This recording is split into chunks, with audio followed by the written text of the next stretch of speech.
Hello दोस्तों, मैं आ रहा आपका दोस्त। हम जो यूपीएससी प्रीलिम्स 2025 के लिए जो तैयारी कर रहे हैं, उसी सीरीज में हम देखते हैं कि हमने अभी एंशियंट हिस्ट्री में जो पहला टॉपिक हमारा था, प्राग ऐतिहासिक काल और सिंधु घाटी सभ्यता। ठीक है। एक आखेटक से हम कैसे कृषि पालक बने, कृषि पालक से कैसे हम पशुपालक बने, उसके बाद कैसे हम गांव में रहे, गांव से हम कैसे नगरीय जीवन में हमने प्रवेश किया, इसके बारे में हमने बेसिक आइडिया लिया क्लास 6 की एनसीईआरटी से। इसी का जो एडवांस वर्जन है, जो एडवांस है, वो हम क्लास 12 की एनसीईआरटीज में पढ़ेंगे। जो पहला चैप्टर इसका रहेगा, उस चैप्टर में देखिए मैं आपको दिखाता हूँ। ये क्लास 12 की एनसीईआरटी का पार्ट 1 है, जो कि एंशियंट हिस्ट्री से रिलेटेड है। इसको हम कवर करेंगे। तो इसमें देखो, पहला टॉपिक जो हमारा है, हमें जिन चीज़ों के बारे में पढ़ाई करनी है, ईंटें हैं, मनके हैं, अस्थियां हैं, जो हमें उस इतिहास के बारे में जानकारी देंगी जब नगरीय जीवन आरंभ हुआ था। प्रारंभिक नगर 4700 वर्ष पूर्व सिंधु घाटी के पास एक सभ्यता पनपी थी। इसे हड़प्पा सभ्यता के नाम से जानते हैं, क्योंकि पहली साइट हड़प्पा मिलती है उसके आधार पर। तो इसी चैप्टर का एडवांस में देखेंगे। कुछ बातें हम एडवांस में इसमें देखते हुए चलेंगे। ठीक है। तो आज का पूरा जो लेक्चर रहेगा, एनसीईआरटीज के इस टॉपिक को हम कवर करेंगे। और उसके बाद जो लेक्चर हमारा, इसका लास्ट लेक्चर जो रहेगा इस टॉपिक का, वो हम इसकी कला कला कला के बारे में देखेंगे। इस पीरियड में क्या क्या मनुष्य कोई कला के रूप में, वो मूर्ति कला है या चित्रकला है या मृदभाड़ की कला है, इन कलाओं को भी हम देखेंगे। क्योंकि पेपर जीएस पेपर 1 में एंशियंट हिस्ट्री में जो कला के रूप रहे हैं उनको पेपर में आ जाता है। या सिंधु घाटी सभ्यता की जो नगरीय योजना थी, या इनकी जो मूर्ति बनाने की जो कौशल थी, उसके बारे में हम देखेंगे। तो वो हमारा लास्ट टॉपिक रहेगा इस पूरे चैप्टर से रिलेटेड। ठीक है। तो स्टार्ट करते हैं इस चैप्टर को। तो आप लोग मेरे साथ जुड़े रहिए, इस पूरी सीरीज को आप कवर करेंगे। तो मैंने प्रीवियस वीडियोस में यूपीएससी के जो प्रीवियस क्वेश्चन आए हैं 2014 के बाद, जो भी क्वेश्चन आया वो मैंने कवर किया है। ठीक है।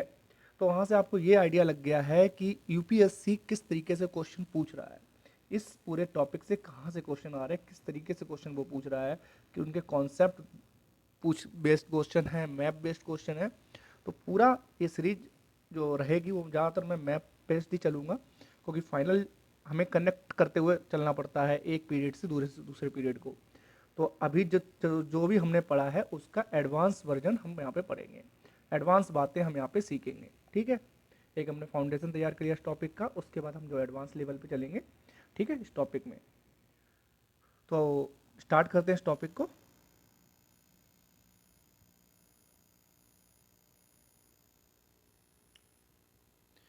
देखिए, इस टॉपिक में मैं डायरेक्ट मैप में नहीं जाऊंगा, क्योंकि डायरेक्ट अगर मैप में मैं चला गया तो कुछ बेसिक जो बहुत ही छोटी छोटी चीज़ें हैं वो हमारे मिस हो जाएंगी। तो पहला ही टॉपिक है ईंटें, मनके, अस्थियां, हड़प्पा सभ्यता। ठीक है। तो इनके बारे में देखते हैं। तो थोड़ा सा ब्रीफली हम पहले बता देते हैं। हमारा जो मतलब हमारा जो मानव का इतिहास है, उसकी स्टार्टिंग जहाँ से होती है, जैसे आखेटक है, जैसे शिकारी, वो होती है नर्मदा घाटी के आसपास, आज से लगभग 20 साल, 20 लाख वर्ष पूर्व। ठीक है। जहाँ वो जंगलों से अपने जीवन की आवश्यकताओं की पूर्ति करता है। उसके बाद धीरे धीरे वो क्या करता है, जैसे बागौर राजस्थान हो गया या आदमगढ़ हो गया, ये जगह, वो उन जगहों पर मध्य पाषाण काल में शिफ्ट होता है। वहाँ पर कृषि या पशुपालन स्टार्ट करता है, क्योंकि उस टाइम जलवायु परिवर्तन होने के कारण नदियाँ का प्रवाह स्टार्ट हो गया था, उपजाऊ जमीन आ गई थी, छोटे छोटे जानवर आ गए थे, और जो गेहूँ है, जौ है, चावल है, इसे प्राकृतिक रूप में पैदा होने लगे थे। फिर इन पौधों का डोमेस्टिकेशन किया गया, कृषि स्टार्ट हो गई, एक जगह जीवन स्टार्ट हो गया। उसके बाद न्योलिथिक एज आती है। न्योलिथिक एज में आप देखते हैं काफ़ी बड़े हिस्से में कृषि और पशुपालन और स्थायी जीवन स्टार्ट होता है। जैसे मेहरगढ़ है, बुज्रहोम है, दाऊजली हेल्डिंग है, कोलिड हवा है, महागढ़ है, चिरांद है, पैमपल्ली है, हेल्लूर है, ये सारी जगह इससे रिलेटेड थी। इसी पीरियड के दौरान आपने एक और चीज़ देखी थी कि महापाषाण जैसी साइटें हमें देखने को मिलती है। कहाँ कहाँ से मिलती हैं? आदि चंदूर से और ब्रह्मगिरी से। ठीक है, उसके बाद कुछ गांव पैदा होते हैं, शुरुआती गांव, जैसे इमाम गांव है जो महाराष्ट्र में है, वो गांव के बारे में हम देखते हैं। और उसके बाद स्टार्ट होते हैं आरंभिक नगर, जहाँ पर शिल्प के कार्य स्टार्ट हो जाते हैं, व्यापार स्टार्ट हो जाता है। ठीक है, तो वो कहाँ पे होता है, सिंधु घाटी सभ्यता के आसपास 4700 वर्ष पूर्व। और उसके करीब करीब 1000-1500 वर्ष बाद क्या होता है, गंगा घाटी के नियर नियर अबाउट फिर नगरीय जीवन स्टार्ट होता है, जहाँ महाजनपद हमने कॉन्सेप्ट देखा था। सोन नदी के पास एक बहुत बड़ा जनपद विकसित हुआ था, इसको मगध का कहते हैं। उसके बाद राजगिरी पाटलिपुत्र में अशोक का साम्राज्य हम देखेंगे। ठीक है, उनके बारे में हमें पता लगता है, उनके अभिलेखों से हमें पता लगता है, बहुत सारी चीज़ें हमें मनुस्क्रिप्ट से पता लगती हैं, जो कि भुर्ज नामक पेड़ की छाल पर लिखे जाते हैं, जो हिमालय क्षेत्र में पाया जाता था। ये सब चीज़ें हमने उस टाइम पढ़ी थी। ठीक है, तो हम इसमें जो स्टार्ट करेंगे हड़प्पा सभ्यता के बारे में, हम सीधे सिंधु घाटी सभ्यता जो है, जो 4700 वर्ष पूर्व थी, उसके बारे में। तो सबसे पहला ही आप देखिएगा पैराग्राफ दिया गया है, उसमें एक मोहर के बारे में दिया, एक मोहर, हड़प्पाई मोहर हमने पहले भी देखी थी। इसमें कुछ लिपि, सांकेतिक लिपि लिखी रहती थी, और एक सींग वाला बैल था, या इसको 12 सिंगा कह सकते हो, जो एक पवित्र जानवर का साइन है। ठीक है, ये जो मोहरें थी ज़्यादातर किसकी बनती थी, पत्थर की, धातु की। तो स्पेशली एक पत्थर होता था जिसको हम बोलते हैं सेल खड़ी पत्थर, सेल खड़ी पत्थर की वस्तुएं बनाई जाती थी। ठीक है, इन पे जानवरों के एक स्पेशल प्रकार की सांकेतिक लिपि लिखी रहती है, जिसे अभी तक पढ़ा नहीं जा सका है। इसी और इनके बारे में और हमें जानकारी कहाँ से मिलती है मोहरों के अलावा से, हमें इनके द्वारा छोड़े गए आवास, इनके द्वारा छोड़े गए मृदभाड़, इनके द्वारा छोड़े गए आभूषण, इनके द्वारा छोड़े गए औजार, और से हमें इनके बारे में जानकारी मिलती है। तो हड़प्पाई जीवन के बारे में जो भी हमें जानकारी मिल रही है, जो पुरातात्विक अवशेष बचे हैं, उन्हीं से हमें प्राप्त होती है। इसीलिए इसको हम आद ऐतिहासिक काल भी कह सकते हैं, क्योंकि प्राग ऐतिहासिक काल उस काल में को कहते हैं जहाँ हमें कोई लिखित सामग्री नहीं मिलती है, कोई लिखित अवस्था, क्योंकि लिपि का विकास नहीं हुआ था, भाषा का विकास नहीं हो पाया था। तो सांकेतिक चित्रात्मक रूप में हमें जो भी चीज़ें इस टाइम पे मिलेंगी, जैसे शैल चित्र हैं, वो मिलते हैं प्राग ऐतिहासिक काल। उसके बाद आता है आदि ऐतिहासिक काल, जहाँ पर चीज़ें लिखी तो गई थी, लिपि का विकास तो हो गया था, भाषा का विकास तो हो गया था, लेकिन वो उस लिपि को अभी तक हमने समझ नहीं पाए हैं। ठीक है, फिर ऐतिहासिक काल उसको कह देते हैं जिसमें भाषा का विकास हुआ, लिपि का विकास हुआ, और उस लिपि को हमने समझ भी लिया। जैसे अशोक के अभिलेख जो लिखे गए हैं ब्राह्मी लिपि में, उनको हम समझ लेते हैं। जो हमारे वैदिक ग्रंथ लिखे गए हैं संस्कृत भाषा में, ठीक है, उनको हम समझ लेते हैं। उसको हम ऐतिहासिक काल कहते हैं, जिस टाइम की लिपि और भाषा को भी डेवलप हो गई हो, और उसको हमने समझ भी लिया हो। तो ये जो काल है हड़प्पा सभ्यता का काल, ये आद ऐतिहासिक काल के रूप में, क्योंकि लिपि का विकास हो गया, सब भाषा का विकास हो गया, लेकिन लिपि को अभी तक हमने, जो लिपि उन्होंने लिखी है उसको भी पढ़ा नहीं जा सका है। तो हमें जो भी जानकारी मिलती है वो उनके द्वारा छोड़े गए पुरातत्व चीज़ों से ही प्राप्त होती है। ठीक है, तो जैसे जैसे हमें इनके बारे में जानकारी होती जाएगी, वैसे वैसे हम इस सभ्यता के बारे में और ज़्यादा जानकारी हमें मिलती रहेगी। अब देखिएगा, इस सभ्यता से रिलेटेड उन्होंने लिखा है पारिभाषिक शब्द, स्थान और काल के बारे में लिखा है। तो सिंधु घाटी सभ्यता को हड़प्पा संस्कृति भी कहा जाता है, क्योंकि हड़प्पा एक पहला ऐसा प्लेस था जिसको सबसे पहले दयाराम साहनी ने 1921 में खोज निकाला था।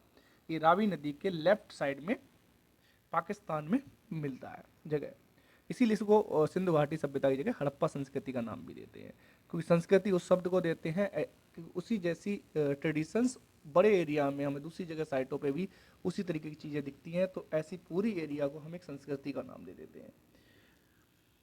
तो पुरातात्विक सांस्कृतिक शब्द प्रयोग पुरा वस्तुओं को ऐसे समूह के लिए है जो कि विशिष्ट शैली का अनुपालन करती हैं। ठीक है, और एक विशेष भौगोलिक एरिया में या कालखंड से संबंधित होते हैं, तो उसको हम एक संस्कृति का नाम दे देते हैं।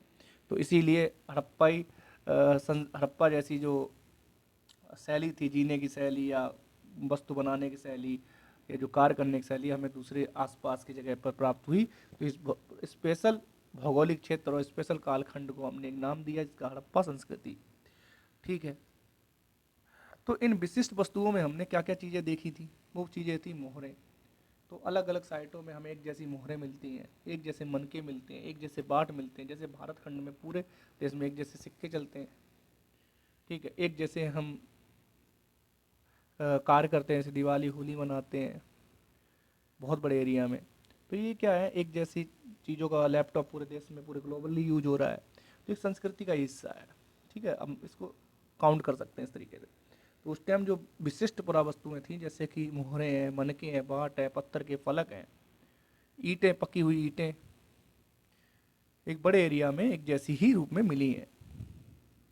क्योंकि ये अफगानिस्तान है, जम्मू है, बलूचिस्तान है, गुजरात जैसे बड़े क्षेत्रों में एक जैसी अवस्था में पाई गई।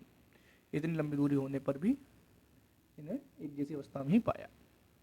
अब हमने पहले वो बता दिया, इस सभ्यता का नाम हड़प्पा संस्कृति क्यों पड़ा, क्योंकि सबसे पहले हड़प्पा को दयाराम साहनी जी ने खोज निकाला था 1921 में। ठीक। अब हड़प्पा संस्कृति को भी हमने 3 भागों में बांटा। एक जो मेच्योर हड़प्पा सभ्यता थी, विकसित हड़प्पा सभ्यता से पहले भी कुछ हड़प्पा आरंभिक हड़प्पाई स्थल रहे होंगे, और उस विकसित अवस्था के बाद जो हड़प्पाई स्थल जो विघटित होने लगे, खत्म होने लगे, वो भी परवर्ती हड़प्पा उत्तर हड़प्पाई स्थल भी रहे होंगे, pre, mature and later Harappa स्थल। तो इन्हें हम 3 भागों में बांट के चलते हैं। अब जो उस टाइम के जो वस्तुएं हमें प्राप्त हुई हैं, उनकी हमने कार्बन डेटिंग की है। कार्बन डेटिंग से हमें एक ईयर निकल के आती है, वो मैंने यहाँ पे नोट कर रखी है, तो आप लोग इसको यूज कर सकते हैं कि 250 ईसा पूर्व से 1750 ईसा पूर्व तक की मानी जाती है। ठीक है, सर्वाधिक मान्य है। अब हम सीधे कूदते हैं इसमें। हम यहाँ पे देखो बीसी और बिफोर एनो डोमिनी एडी, इन पर नहीं बताएंगे, हमने पहले ही हमने बता दिया कि ईसा मसीह के जन्म से पहले के बीसी और ईसा मसीह के जन्म के साथ को एडी काउंट करते हैं हम, उसको हमने पहली डेट का बता रखा है। अब हम यहाँ पे मैप देखिएगा, ये देखिए, ये रहा मैप। अब इसमें देखिए कुछ साइटें ऐसी हैं जो आपको याद होनी चाहिए। जैसे मैंने आपको पहले मांडा बताया था, एक हड़प्पा संस्कृति की साइट है जो कि जम्मू कश्मीर में है। राखीगढ़ी हरियाणा में है। मिताथल, अब ये कभी भी मिताथल आ सकती है, ये हरियाणा में है और मिताथल कभी भी पूछी जा सकती है, तो आप इसको बड़ा गौर करिएगा। बनावली, कालीबंगन राजस्थान। ठीक है, उसके बाद आप देखिए इधर गंभेरी वाला। अब देखिए क्वेश्चन मैंने आपको कराया था यूपीएससी का, याद करिएगा, उसमें कोट दीजी पूछा गया था, चांदू दाड़ो दी गई थी और आपकी आमरी भी दी गई थी। बालाकोट, मोहनजोदड़ो, हड़प्पा, ये सभी साइटें किससे रिलेटेड हैं, हड़प्पा संस्कृति से। धौलावीरा के बारे में हमने बताया, जलाशय प्राप्त हुआ था, बड़े बड़े खेल के मैदान प्राप्त हुए थे, और यहाँ से ही हमें बड़े बड़े सांकेतिक अक्षर के जो रूप भी यहाँ से कॉपीज, वो भी हमें प्लेटें भी यहाँ से प्राप्त हुई हैं धौलावीरा से। 3 भागों में पूरी प्लेस को बांटा गया था, हर जगह 2 भागों में, नगर दुर्ग और निचला नगर के रूप में बटा हुआ था। यहाँ 3 भागों में बांटा गया था, उसको फोर्टिफाई किया गया था पत्थरों से चारों तरफ से। एक नागेश्वर है, जो नागेश्वर है ये बहुत महत्वपूर्ण साइट है, और यहीं के आसपास द्वारका भी है। ठीक है, रंगपुर है, लोथल है, नर्मदा नदी इसकी बाउंड्री तय करती है। और कोई साइट है सुतका गैंडोर, आपको पहले ही मैंने बताया था, मेहरगढ़ के आसपास। ठीक है, ये जो साइटें हैं ये हड़प्पन साइटें हैं। अब हमने हड़प्पा संस्कृति को 3 भागों में बांटा। ठीक है, तो देखिए यहाँ पे लिखा हुआ है इन्होंने, तो हम पढ़ेंगे इसको। इस क्षेत्र में जो विकसित हड़प्पा से पहले भी कई संस्कृतियां अस्तित्व में थीं। ये संस्कृतियां अपनी विशिष्ट मृदभार शैली से संबंधित थीं। इसके संदर्भ में हमें कृषि, पशुपालन और कुछ शिल्पकारी के साक्ष्य भी मिलते हैं। वास्तविक आमतौर पर छोटी होती थी, इनमें से बड़े आकार की संरचना लगभग ना के बराबर थी। शुरुआत में छोटी छोटी बस्तियां बसी। सभ्यता के बीच के क्रम भंग को भी देखा गया था, एक सभ्यता से दूसरी सभ्यता के बीच में। और एक दूसरे से अलग करने के लिए हम किस चीज़ का उपयोग करते थे, से किस चीज़ से हम डिफ्रेंशिएट करते थे कि ये सभ्यता इस सभ्यता से पहले की है बाद की है, उनकी जो मिट्टी के बर्तन बनाने की शैली थी उसके आधार पर। ठीक है, यूपीपीसीएस ने इस पर एक क्वेश्चन पूछा है, तो हम जो बाद में करेंगे तो हम देखेंगे वहाँ पे कि मृदभाड़ों के आधार पर हम दो संस्कृतियों को, दो सभ्यताओं को अलग अलग कर पाते थे, बताते ये पहले की है कि ये बाद की है। ठीक है।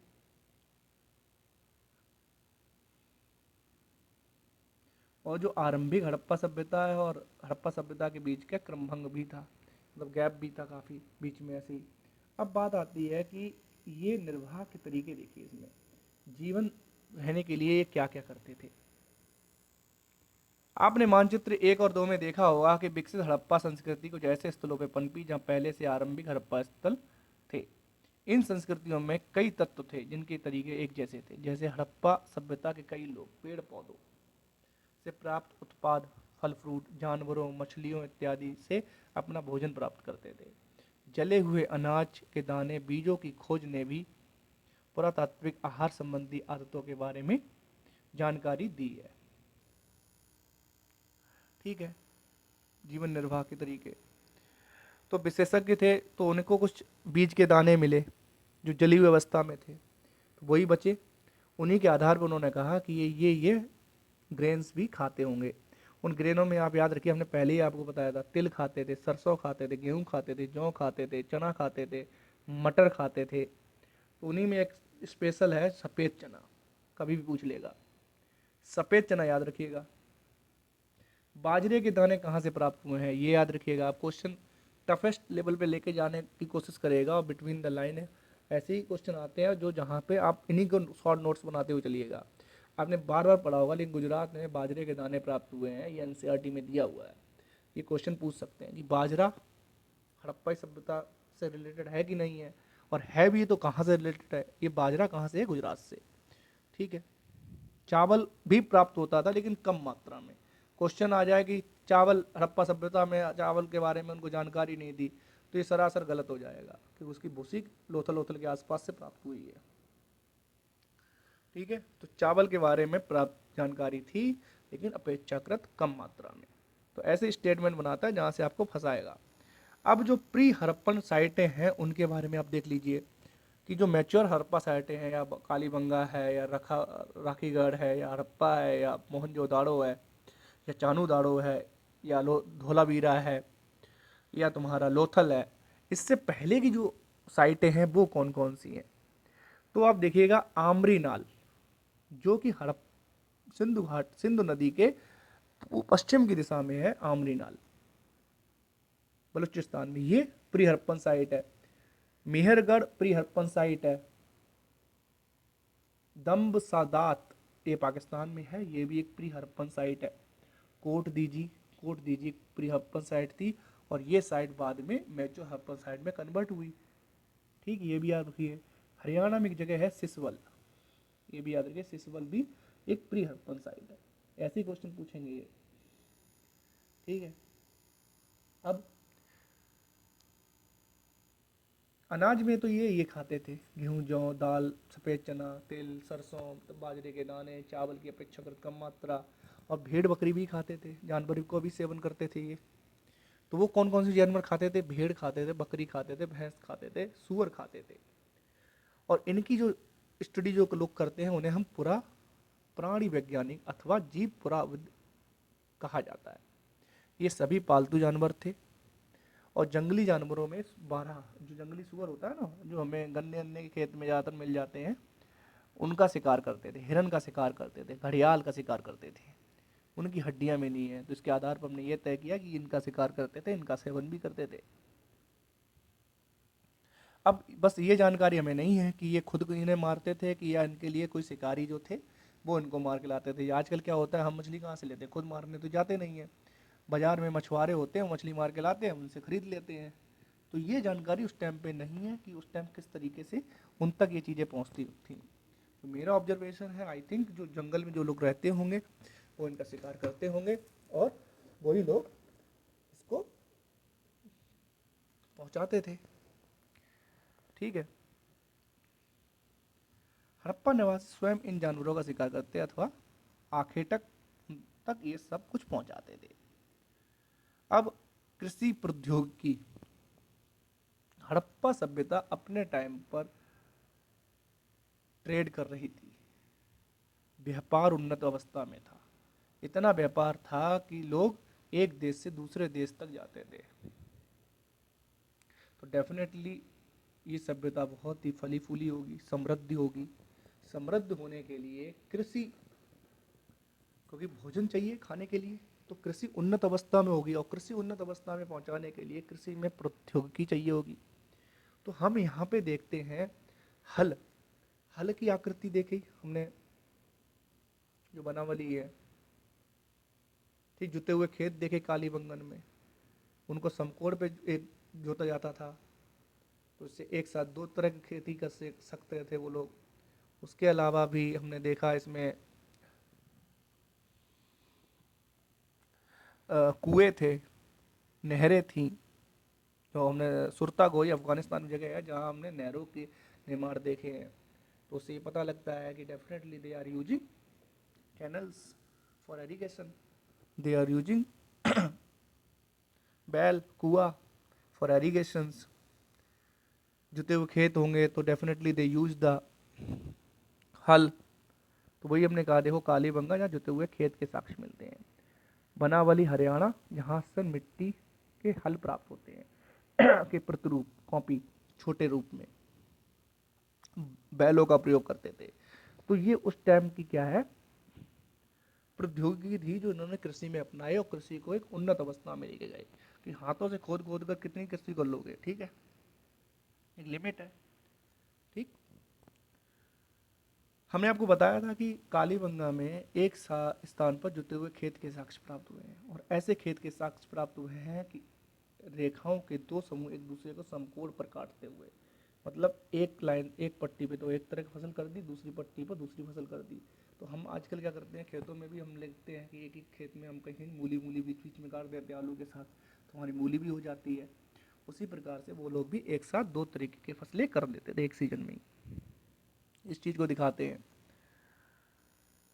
उसके अलावा जान फसलों को कटाई के लिए प्रयुक्त औजार जैसे फलक अलग हमने देखे पहले ऊपर, उनका उपयोग करते थे। उनको वो लकड़ी के हत्थों पर बैठाल देते थे, और उसका, और धातु के औजार भी जो कांसा उन्होंने बनाना सीख लिया, जैसे कांस्य युगीन सभ्यता भी कहते हैं, क्योंकि दे नो अबाउट द कांसा। कांसा कैसे बनता है, टिन और तांबे को जब जोड़ते हैं। टिन कहाँ से प्राप्त होता था, अफगानिस्तान से, और कांसा कहाँ से लेके आते थे, राजस्थान से या फिर ओमान से। अभी हम वो भी देखेंगे कहाँ से लेके आते हैं, इसमें पूरा दिया डिटेल में, ठीक है। तो सिंचाई, नहरों के अवशेष हैं, जैसे सुरता घोई, जो हमने एक जगह बताई आपको, सुरत घोई। बुआई कटाई विधि प्रयोग करते थे, कुआं था। जलाशय कहाँ मिला था हमें, जलाशय धौलावीरा में मिला था। तो इस तरीके से हम जब पढ़ाई करते हैं तो हमारे लिए ईजी हो जाती है चीज़ें रिकॉल करना, कि कृषि में हम क्या कर रहे थे ये लोग, आज के टाइम हम क्या करते हैं, क्या उनसे हम क्या सीख सकते हैं, इस तरीके से को रिलेट कर सकते हैं आज के टाइम के साथ। एक क्वेश्चन देखो पूछा भी है उन्होंने, यूपीएससी ने मेंस में क्वेश्चन पूछा था कि जो नगरीय योजना थी हड़प्पा सभ्यता की, वो आज के टाइम पर उसको हम कैसे को रिलेट कर सकते हैं। तो हम देखते हैं चंडीगढ़ हो गया, नोएडा हो गया, ये वेल प्लान सिटीज़ हैं। तो इसी तरीके से जो हड़प्पा सभ्यता थी वो भी एक वेल प्लान तरीके से डेवलप की गई थी। घरों को इस तरीके से बनाया गया था, जो ड्रेनेज सिस्टम था उसको समकोण पर सड़कों के किनारे किनारे बनाया गया था, होल बनाए गए थे, प्रॉपर एक वेल प्लान तरीके से सारी चीज़ें बनाई गई थी। आगे देखते हैं इसमें, अधिकांश हड़प्पा स्थल कहाँ है आज के टाइम पर, जहाँ पर रेगिस्तान है, जहाँ पर कम से कम बारिश होती है। राजस्थान को हम जानते ही हैं, शुष्क एरिया है, कम से कम बारिश होती है, पश्चिमी भाग है भारत का, नॉर्थ वेस्ट पार्ट में पड़ता है। तो अर्ध शुष्क क्षेत्र है जहाँ पे कम से कम वर्षा होती है। तो डेफिनेटली एरीगेशन के लिए जो वर्षा से ज़्यादा किस पर डिपेंडेंट होंगे, ये सिंचाई के लिए कुओं पर, जलाशय पर और नहरों पर, नदियों पर, जहाँ संभवतः कृषि के लिए सिंचाई की आवश्यकता पड़ती होगी। अफगानिस्तान में एक सुरतगोई नामक हड़प्पा स्थल में नहरों के अवशेष मिलते हैं। ये क्वेश्चन बड़ा इंपॉर्टेंट है, याद रखिएगा, कभी भी पूछा जा सकता है। परंतु पंजाब और सिंध में नहीं। ऐसा संभव है कि प्राचीन नहरें बहुत पहले ही गर्त से भर गई होंगी, और ऐसा भी हो सकता है कुओं से प्राप्त पानी से ही सिंचाई कर ली जाती हो। इसके अतिरिक्त हमने देखा है धौलावीरा में मिले जलाशयों के अवशेष कृषि के लिए जल संचयन हेतु जो वाटर हार्वेस्टिंग का कॉन्सेप्ट है, जो हमारे इतिहास में जो हड़प्पाई लोग थे, जो हमारे पूर्वज हैं, वो लोग भी इसका उपयोग करते थे। देखिए कटाई इटाई के लिए यहाँ पे देखिए धातु के औजार भी उन्होंने यूज किए हैं। धौलावीरा में मिला ये जलाशय आपको दिख रहे हैं, जो वाटर हार्वेस्टिंग के लिए, जो वर्षा के पानी को जमा करने के लिए उपयोग किए जाते थे, किस प्रकार से बनाए गए हैं। अब देखिए कुछ चीज़ें हैं जो आज के टाइम से कोरिलेट कर सकते हैं। जैसे भोजन तैयार करने की, अनाज पीसने के यंत्र, आज हम क्या चक्की से पीसते हैं तो दो पटल रखते हैं, उसके बीच में अनाज को पीसा जाता है। तो उसी प्रकार सलवट्टे जैसी संरचना, ओखली जैसी संरचना हमें उस टाइम पर मिली है। ठीक, वो आज आज तक यूज हो रही हैं वो चीज़ें, सिलबट्टा है, ओखली का कॉन्सेप्ट। अब एक साइट है, उसके बारे में इन्होंने डिटेल में लिखा है, वो है मोहनजोदाड़ो, मृतकों का टीला। देखो मोहनजोदाड़ो का एक कॉन्सेप्ट तो याद रखिएगा, मोहनजोदाड़ो को एक और नाम दिया गया था, मृतकों का टीला। यहाँ पर जब खुदाई हो रही थी तो लाशों के ढेर मिले होंगे, तो इसीलिए इसको क्या बोल दिया, मृतकों का टीला बोला गया, मोहनजोदाड़ो, जो कि राइट विंग में है, कहाँ पे, सिंधु के नदी के राइट साइड में है। और सबसे महत्वपूर्ण जगह है मोहनजोदाड़ो, जहाँ पर कपास के साक्ष्य मिले, जहाँ पर तुम्हारी जो पुजारी की मूर्ति है वो मिली, जहाँ पर नर्तकी की मूर्ति मिली।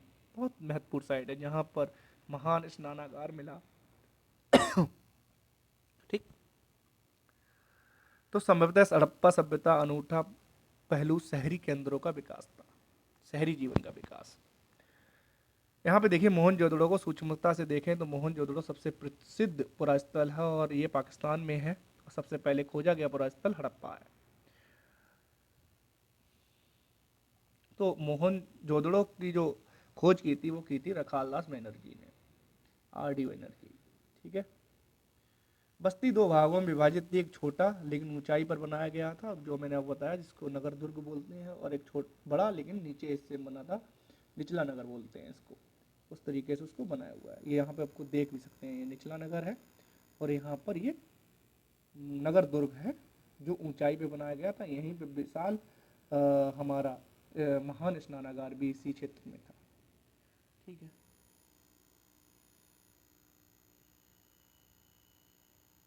और इनको फोर्टिफाइड भी किया गया था। कुछ आवासीय भवन के उदाहरण हैं।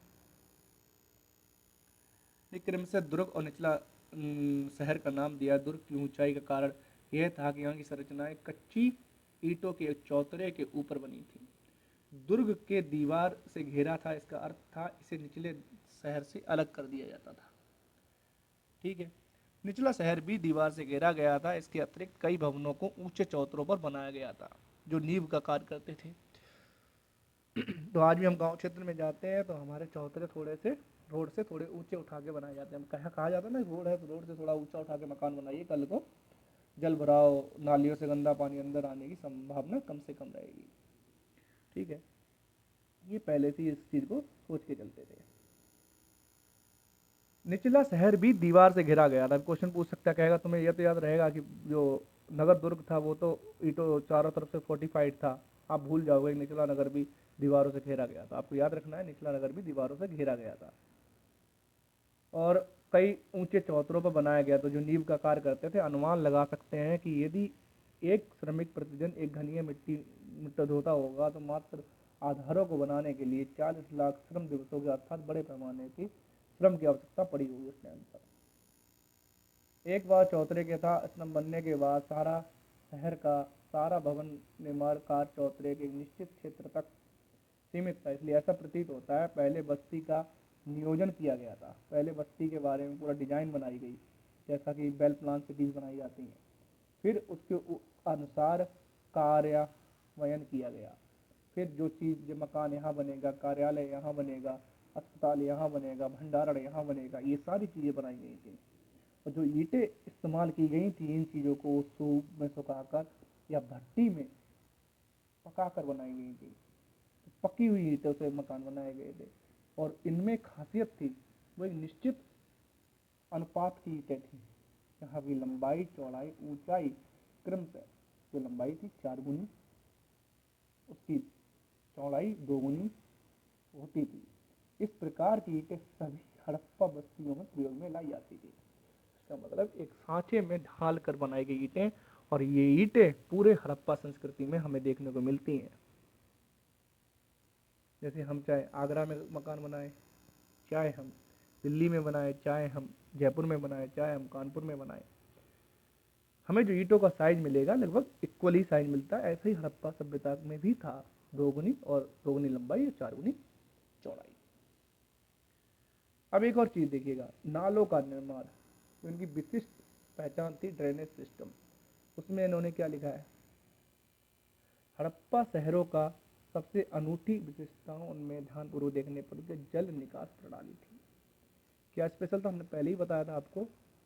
सड़क के किनारे किनारे नालियां बनाई गई थी, नालियों में नीचे प्लास्टर किया हुआ था, पक्की ईंटों से बनाई गई थी, उनमें एक प्रॉपर ढलान दिया गया था, उन्हें पक्की प्लेटों से ढका गया था, उन्हें बीच बीच में मैन होल बनाए गए थे क्योंकि वहाँ से सफाई की जा सके। बाद में उसे बड़े नाले से जोड़ दिया गया था। सड़कें और नलियाँ लगभग एक दूसरे को समकोण पर काट रही थी, ग्रिड सिस्टम में बनाई गई थी।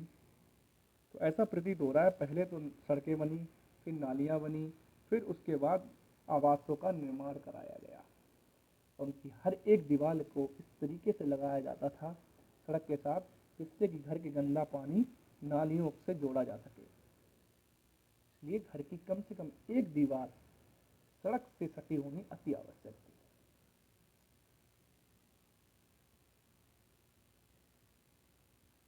तो ये प्रॉपर वेल प्लान वे से ही सारा निर्माण किया जाता था। दुर्ग, हालांकि अधिकांश हड़प्पा बस्तियों में छोटा ऊंचा पश्चिमी और एक सबसे बड़ा निचला पूर्वी भाग था। तो जो नगर दुर्ग होता था पश्चिमी हिस्से में, और जो निचला नगर होता था वो पूर्वी हिस्से में होता था। पर इस नियोजन में विविधताएं थीं। धोलावीरा, लोथल, गुजरात जैसे स्थलों पर पूरी बस्ती किलेबंद थी। पूरी बस्ती को किलेबंद किया गया था, उसके अंदर इस तरीके से डिवाइडेड किया गया था, और शहर के कई हिस्से भी दीवार से घेर कर अलग कर दिए गए थे। जो आज भी हम देखते हैं बड़े बड़े ऑफिस कार्यालय होते हैं, उनको हम अलग कर देते हैं, चार दीवारी में बांध देते हैं। डीएम ऑफिस हुआ, एसपी ऑफिस हुआ, इनको हम क्या करते हैं, या कोई भी विश्वविद्यालय हुआ, इनको हम एक बाउंड्री क्रिएट करते हैं, उन्हें अलग कर देते हैं। इसी प्रकार वहाँ भी इस तरीके पर चीज़ें की गई थी। लोथल में दुर्ग दीवार से घिरा तो नहीं था, दुर्ग जो था वो दीवार से घिरा नहीं था, पर कुछ ऊंचाई पर बनाया गया था। तो ये याद रखिएगा। अब यहाँ पे हमने एक चीज़ छोड़ी थी, हड़प्पा की दुर्दशा कैसे होती है। होता क्या है, जो जो सर्वेक्षण जिसमें हम बोलते हैं पुरातात्विक सर्वेक्षण या ASI, archaeological survey of India, इसके संस्थापक या जनक जो भारत में माने जाते हैं, अलेक्जेंडर कनिंघम। अलेक्जेंडर कनिंघम का नाम समझिएगा, ये इनको फादर ऑफ एएसआई कह सकते हो, आर्कियोलॉजिकल ऑफ इंडिया का जनक इन्हीं को बोला जाता है, अलेक्जेंडर कनिंघम। इन्होंने बहुत सारी खोजें की, लेकिन जब हड़प्पाई सभ्यता के बारे में बात आती है तो ईंट चुराने वालों ने पूरी तरह नष्ट कर दिया। 1875 में ऐसा होता है, वहाँ से मोहर मिलती है और इनके पास लाई जाती है, क्योंकि इनको क्या बोला, भारतीय पुरातत्व का जनक भी कहा जाता है। याद रखिए इस नाम को।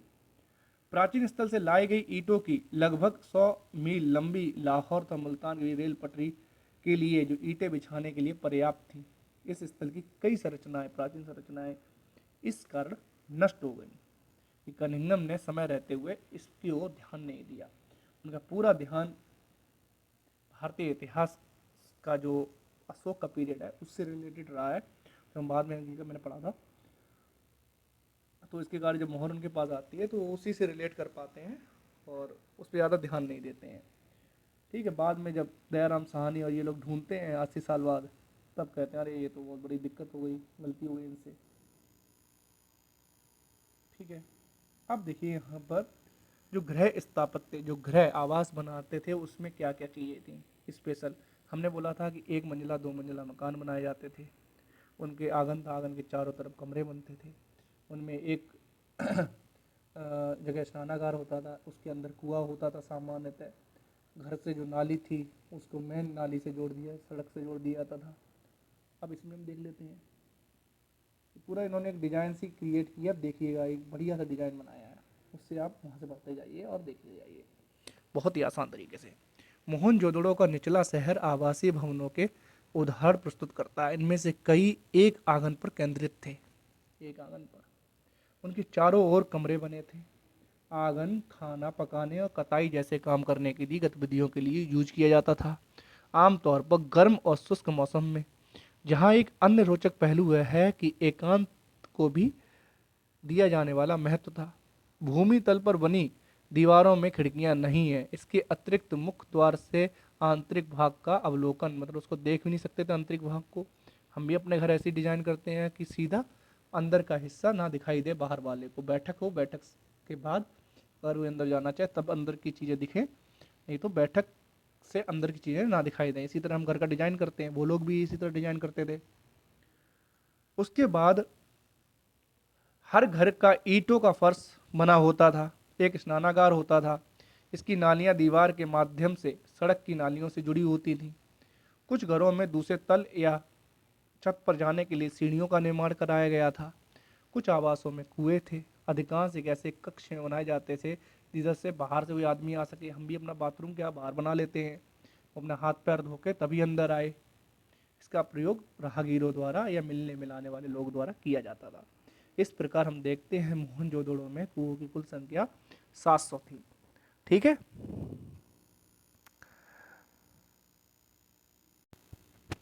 देखिए इसी कड़ी में हम देखते हैं कि इसमें एक नीचे दिया गया है, स्रोत दिया गया है कि अब तक खोजी गई प्राचीनतम प्रणाली कौन सी है। तो कहते हैं नलियों के विषय में आगे लिखते हैं, निश्चित रूप से अब तक खोजी गई सर्वदा संपूर्ण प्राचीन प्रणाली है। हर आवास गली की नालियों से जोड़ा गया था। मुख्य नाले गारे में से जमाई गई ईंटों से बने थे और ऐसी ईंटों से ढका गया था जिन्हें सफाई के दौरान हटाया जा सके। कुछ स्थानों पर ढकने के लिए चूना पत्थर की पट्टिकाओं का प्रयोग किया गया था। घरों की नालियां पहले एक होंदे में गिरती थी, जिससे कि जो कचरा था उस होंदे में मल या होंदी में रुक जाता था और पानी निकल जाता था। बाद में उस ठोस पदार्थ को हटा सकते थे हम, और गंदा पानी नालियों से होते हुए बाहर जाता था। बहुत लंबे समय में कुछ अंतरालों पर सफाइयों के लिए होंदियां भी बनाई गई थी, मैनहोल भी बनाए गए थे। पुरातत्व का यह अजूबा ही है। मलबे मुख्यतः रेत के छोटे छोटे ढेर सामान्यतः निकासी के नालों के अलग अलग पड़े दिखाई देते हैं। आजकल भी हम नाला सफाई करते हैं तो आपने देखा होगा, उसकी जो गार्बेज होता है, जो भी कचरा होता है, उसे नालियों के किनारे रख देते हैं। बाद में नगर निगम वाले आके सूख जाने पर उसको उठा के लेके जाते हैं। वही चीज़ें वहाँ भी करते थे वो लोग। ठीक है। अब हम आगे चलते हैं, हम दुर्ग की बात करते हैं, जो नगर दुर्ग था उसके बारे में थोड़ी सी हम डिटेल्स जानकारी देखते हैं। तो कहते हैं दुर्ग पर हम ऐसी संरचनाओं के साक्ष्य मिले हैं जिनका प्रयोग विशिष्ट सार्वजनिक प्रयोजन के लिए किया था। जैसे हमने महान स्नानागार की बात की थी, हमने अन्नागार की बात की थी। तो 6 गिनरी वाली जब कॉन्सेप्ट कहाँ मिला था, हमें हड़प्पा में देखने को मिलता है। तो माल गोदाम जो होता था, जहाँ पर हम जो भंडारण होती थी उन चीज़ों का, अनाज अनाज का, हम वहीं भंडारण करते थे। तो ऐसी विशाल संरचनाएं जिन्हें ईंटों से बने केवल निचले भाग ही शेष रह गए थे, ऊपर के भाग जहाँ तक होंगे लकड़ी लकड़ी के बनाए जाते होंगे, जो कि समय के साथ नष्ट हो गए। उसी के साथ इन्हीं क्षेत्रों में बना था विशाल स्नानागार, जो विशिष्ट अवसरों के लिए बनाए गए थे। ठीक है। विशाल स्नानागार आंगन में बना एक आयताकार जलाशय और चारों ओर एक तरह गलियारों से घिरा हुआ था। जलाशय के तल तक पहुंचने के लिए उसके उत्तर और दक्षिण भाग में 2 सीढ़ियों का निर्माण किया गया था। जलाशय के किनारों पर ईंटों को जमाकर जिप्सम के गारे का प्रयोग करके उसे जलबद्ध किया गया था। उस पर चारकोल का लेप भी लगा दिया गया, जिससे रिसाव ना हो पानी का। इसके तीनों ओर कक्ष बने हुए थे, जिनमें एक एक में एक बड़ा कुआं भी था, जहां से हम जल भराव करते होंगे उस जलाशय में। जलाशय में पानी एक बड़े नाले में के साथ बह जाता था। उसके उत्तर में एक गली के दूसरी ओर अपेक्षाकृत छोटी संरचनाएं थीं, जिनमें छोटे छोटे 8 स्नानागार बनाए गए थे। ठीक है। तो हम ऐसी संरचनाएं देखते हैं जहाँ पर एक साथ बहुत सारे लोग मिलकर नहा सकें। तो ऐसी जगह हम कहाँ देखते हैं? अपने हर आप गंगा स्नान करने कभी जाइएगा हरिद्वार, तो हर की पौड़ी है या जो भी पवित्र स्थल हैं जहाँ पानी में स्नान करते हैं, तो इसी तरीके हमें संरचनाएं देखने को मिल जाएंगी जहाँ एक साथ बहुत सारे लोग स्नान कर सकें। तो इस तरीके की संरचनाएं बनाई गई थी। तो गलियारे के चारों ओर चार चार स्नानागार भी बने थे। प्रत्येक स्नानागार से नालियों और गलियारे के साथ साथ बने नाले से जाके मिलती थी। इस संरचना का अनोखापन तथा दुर्ग क्षेत्र में कई विशेष संरचनाओं के साथ इसके मिलने से यह बात स्पष्ट हो जाती है, ये विशेष लोगों के लिए बनाई गई जगह थी। ये क्षेत्र, ये जो जगह विशेष अनुष्ठानिक स्नान के लिए किया जाता था। ठीक है, आगे चलते हैं अब।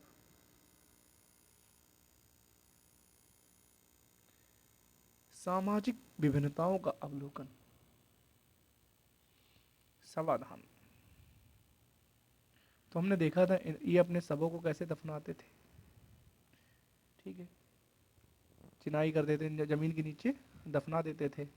तो पुरातत्व वाले यह जानने के लिए कि किसी संस्कृति विशेष में रहने वाले, जैसे हम देखते हैं मिस्र की सभ्यता में जो लोग रहते थे तो उनकी मम्मियों के रूप में उन्हें पिरामिडों में दफना दिया जाता था।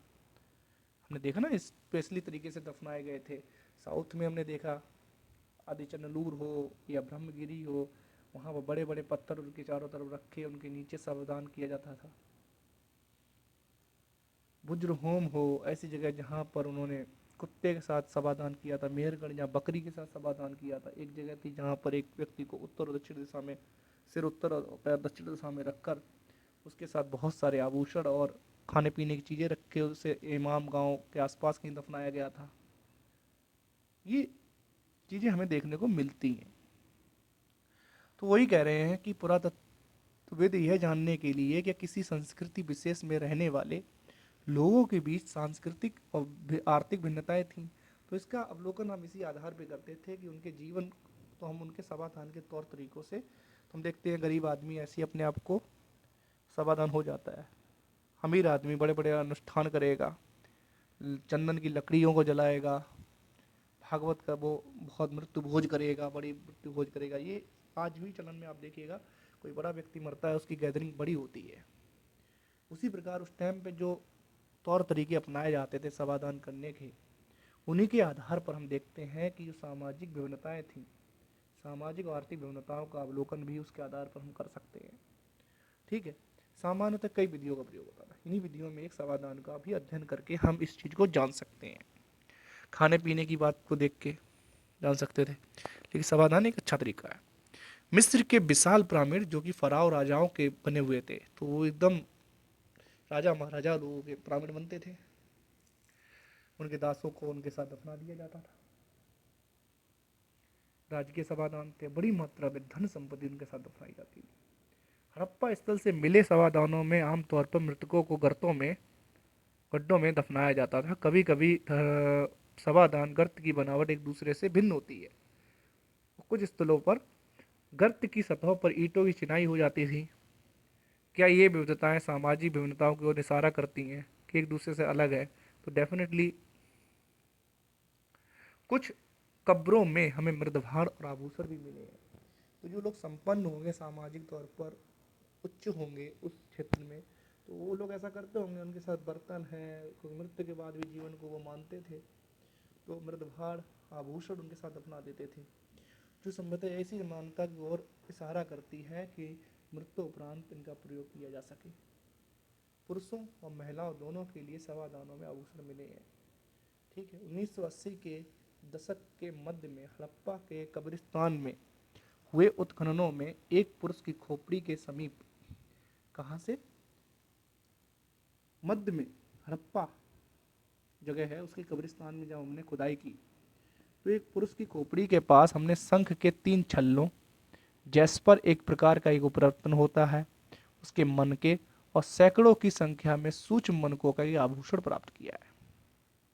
कहीं कहीं पर मृतकों को तांबे के दर्पणों के साथ भी दफनाया जाता था। तांबा इतना साफ कर देते थे उसमें शकल दिखने लगे, का दर्पण के साथ भी दफनाया गया था। परंतु कुल मिलाकर ऐसा लगता है हड़प्पा सभ्यता के निवासियों का मृतकों के साथ बहुमूल्य वस्तुएं दफनाने में ज़्यादा कुछ विश्वास नहीं था। दे वो यूज करते थे चीज़ों को दफनाने का उनके साथ में, लेकिन ज़्यादा उनका ऐसा भी विश्वास था नहीं। ठीक है। अब हम इन्हीं के सामाजिक और आर्थिक भिन्नताओं को ढूंढने के लिए अब इनके द्वारा उपयोग की जाने वाली वस्तुएं, जैसी विलासिता की वस्तुएं, हम परफ्यूम करते हैं या कपड़े हैं, ब्रांडेड चीज़ों का यूज करते हैं, उस प्रकार भी कुछ चीज़ें जो होंगी जो आसानी से मिलती नहीं होंगी, तो उनकी कीमत ज़्यादा होगी। ठीक है। कोई सोना यूज कर रहा है तो उसकी कीमत ज़्यादा होगी, या परफ्यूम जैसी चीज़ें यूज कर रहा है जो बहुत कम मात्रा में है तो कुछ लोगों के पास मिलती हैं, तो डेफिनेटली उनका जीवन दूसरे से ज़्यादा बेहतर होगा, या सामाजिक मान्यताएं उनको ज़्यादा मिली होंगी, उनके पास आर्थिक संपन्नता ज़्यादा होगी। तो उसी उन चीज़ों को हम खोज करके भी इस चीज़ का अवलोकन कर सकते हैं। तो देखिए यहाँ पे लिखा है उन्होंने कि सामाजिक भिन्नताओं को पहचानने की एक अन्य विधि है ऐसी पुरा वस्तुओं का अध्ययन, जिन्हें पुरातत्वविद मोटे तौर पर उपयोगी और विलास की वस्तुओं में वर्गीकृत करते थे। ठीक है। उपयोग या विलास की वस्तुएं, हमें विलास की वस्तुएं देखनी है, तो पहले वर्ग में रोजमर्रा की वस्तुएं शामिल है, जिन्हें पत्थर और मिट्टी जैसे सामान्य चीज़ों से बनाया जाता था, जो आमतौर पर हर व्यक्ति के पास आसानी से उपलब्ध होंगी। इसमें चक्कियां हैं, मृदभाण हैं, सुइयां हैं, झावा इत्यादि शामिल हैं। पर वे वस्तुएं और ये वस्तुएं सर्वथा हर बस्ती में पाई गई। पुरातत्वविद अब उन वस्तुओं की तरफ ध्यान देने का कोशिश कर रहे हैं जो वस्तुएं कीमती हैं, दुर्लभ हैं और आसानी से उपलब्ध नहीं है और कठिन तकनीक से बनी थी। जैसे वह सब व्यक्ति के पास आजकल आईफोन तो होता नहीं है, जो पैसे वाला उसी के पास आईफोन है ना, वही समझ लीजिए पूरी तरीके से कहानी है। इस प्रकार फाइंस घिसी हुई रेत, बालू, रंग और चिपचिपे पदार्थों के मिश्रण से बनाया हुआ एक पदार्थ था, जो कि नीले हरे, समुद्री नीले हरे परत उस पर चढ़ाई जाती थी कलर की। याद आ गया वो चीज़, जिससे तुम क्या चकलियाँ बनाते थे, छोटे छोटे खिलौने बनाते थे। वो सामान्यतः कीमती माने जाते थे और उनमें कीमती वस्तुएं ही रखी जाती थी, और जो व्यक्ति व फाइनेंस से बने पात्र मिलते हैं, डेफिनेटली उनका जो सोशियो इकोनॉमिक स्टैंडर्ड होगा compare to other peoples of that region अलग ही होगा। ठीक है। तो उसके आधार पर हम कर सकते हैं कि ये व्यक्ति ज़्यादा संपन्न रहा होगा उस टाइम पर।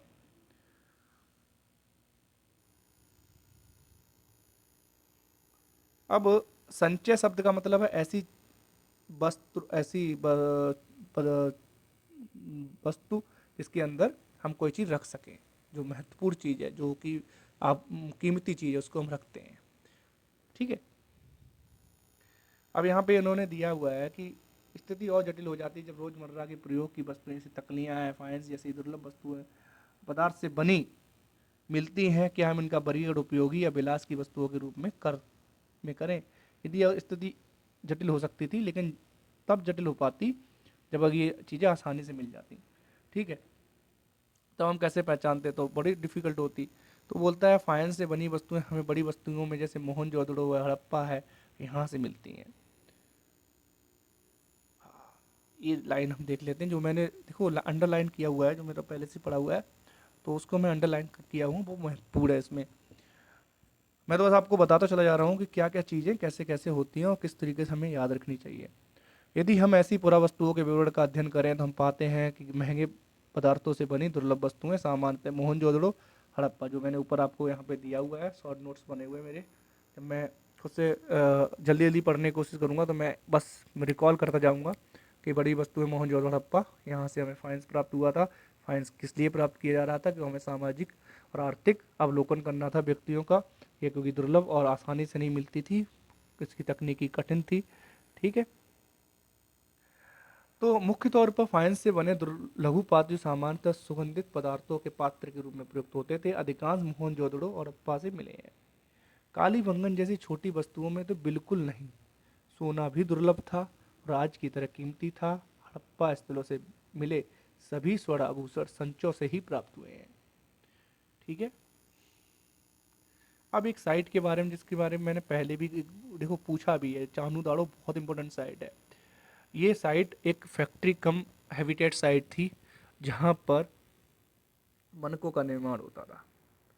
ठीक है, तो ये बहुत ही शिल्प उत्पादन से संलग्न रहने वाली साइट के रूप में इसको जाना गया। यही देखो पूछा भी गया था, उसमें ऑप्शन में भी था जब हमने सहगौरा को बताया था कि हड़प्पा स्थल नहीं है।